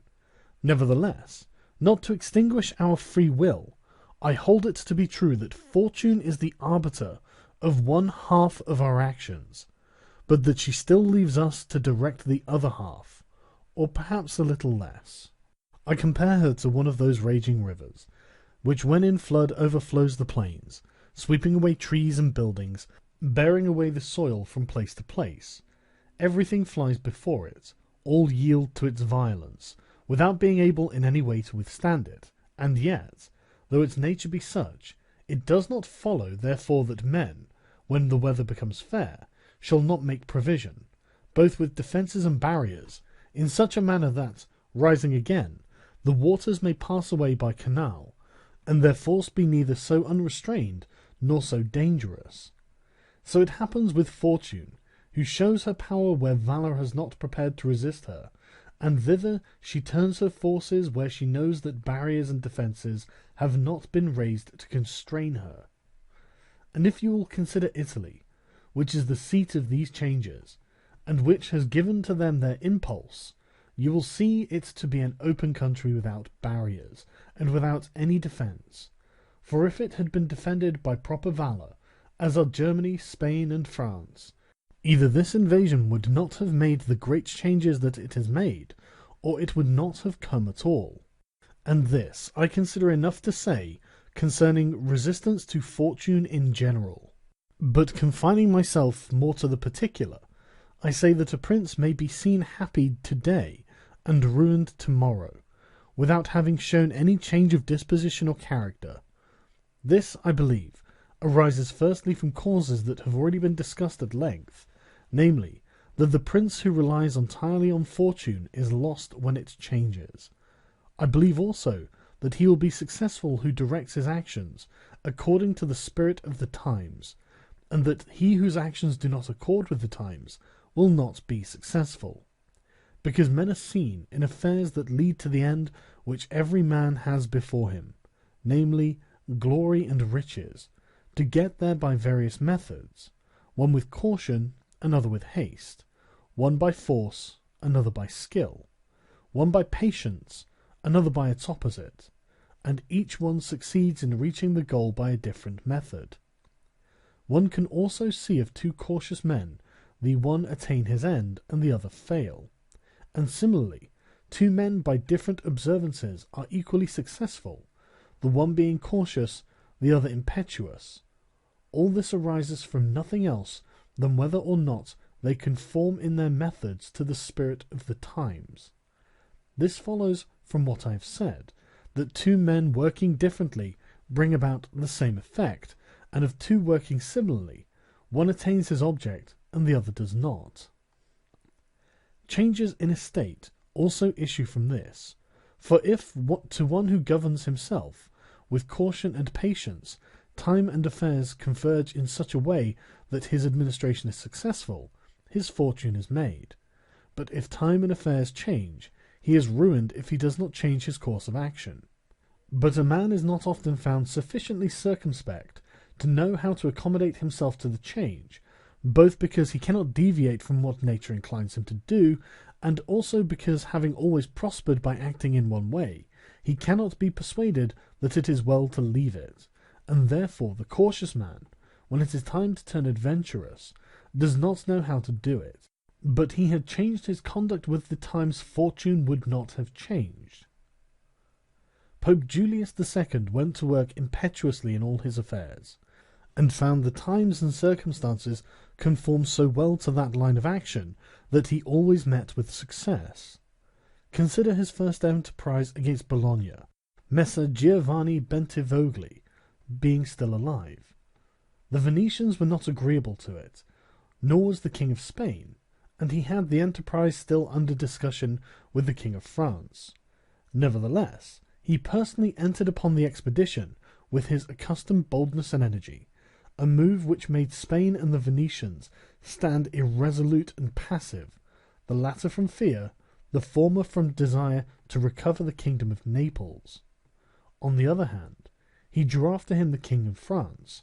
because that king, having observed the movement, and desiring to make the Pope his friend, so as to humble the Venetians, found it impossible to refuse him. Therefore Julius, with his impetuous action, accomplished what no other pontiff with simple human wisdom could have done. For if he had waited in Rome until he could get away, with his plans arranged and everything fixed, as any other pontiff would have done, he would never have succeeded, because the King of France would have made 1,000 excuses, and the others would have raised 1,000 fears. I will leave his other actions alone, as they were all alike, and they all succeeded, for the shortness of his life did not let him experience the contrary. But if circumstances had arisen which required him to go cautiously, his ruin would have followed, because he would never have deviated from those ways to which nature inclined him. I conclude, therefore, that fortune being changeful, and mankind steadfast in their ways, so long as the two are in agreement, men are successful, but unsuccessful when they fall out. For my part, I consider that it is better to be adventurous than cautious, because fortune is a woman, and if you wish to keep her under, it is necessary to beat and ill-abuse her, and it is seen that she allows herself to be mastered by the adventurous, rather than by those who work more coldly. She is, therefore, always, womanlike, a lover of young men, because they are less cautious, more violent, and with more audacity to command her.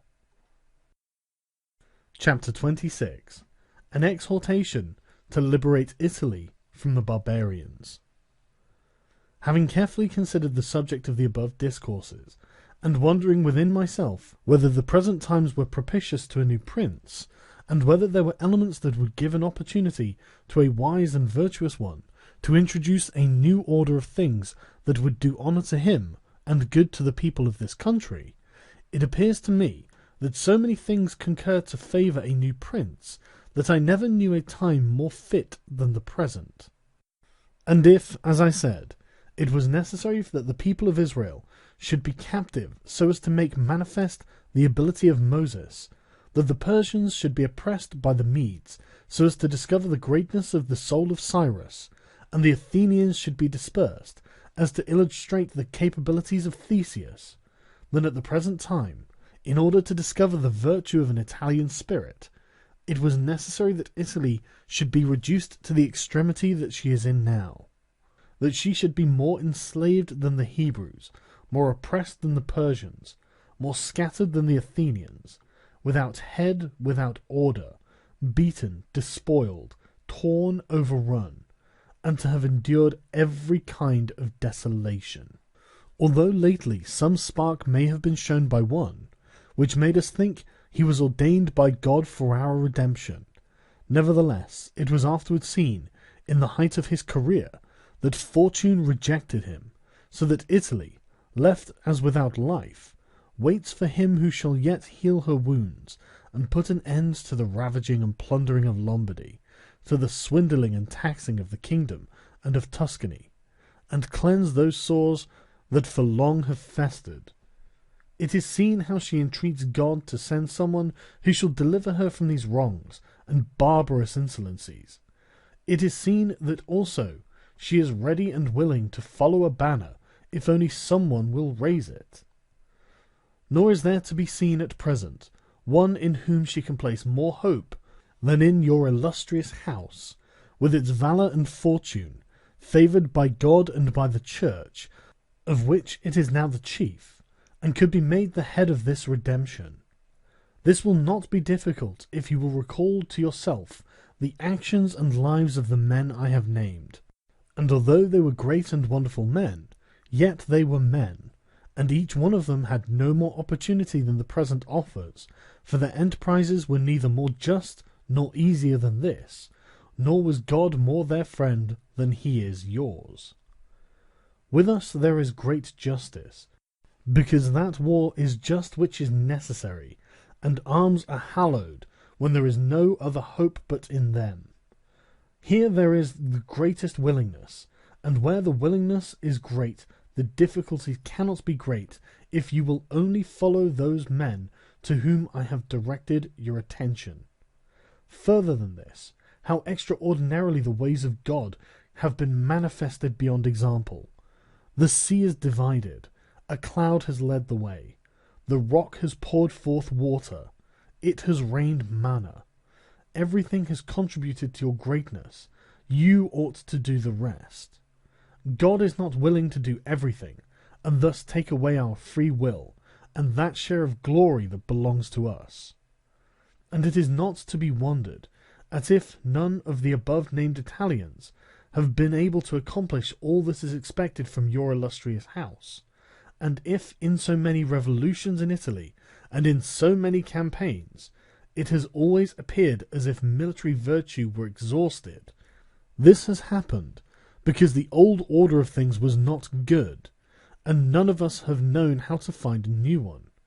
And nothing honours a man more than to establish new laws and new ordinances when he himself was newly risen. Such things, when they are well-founded and dignified, will make him revered and admired, and in Italy there are not wanting opportunities to bring such into use in every form. Here there is great valour in the limbs, whilst it fails in the head. Look attentively at the duels and the hand-to-hand combats, how superior the Italians are in strength, dexterity, and subtlety. But when it comes to armies they do not bear comparison,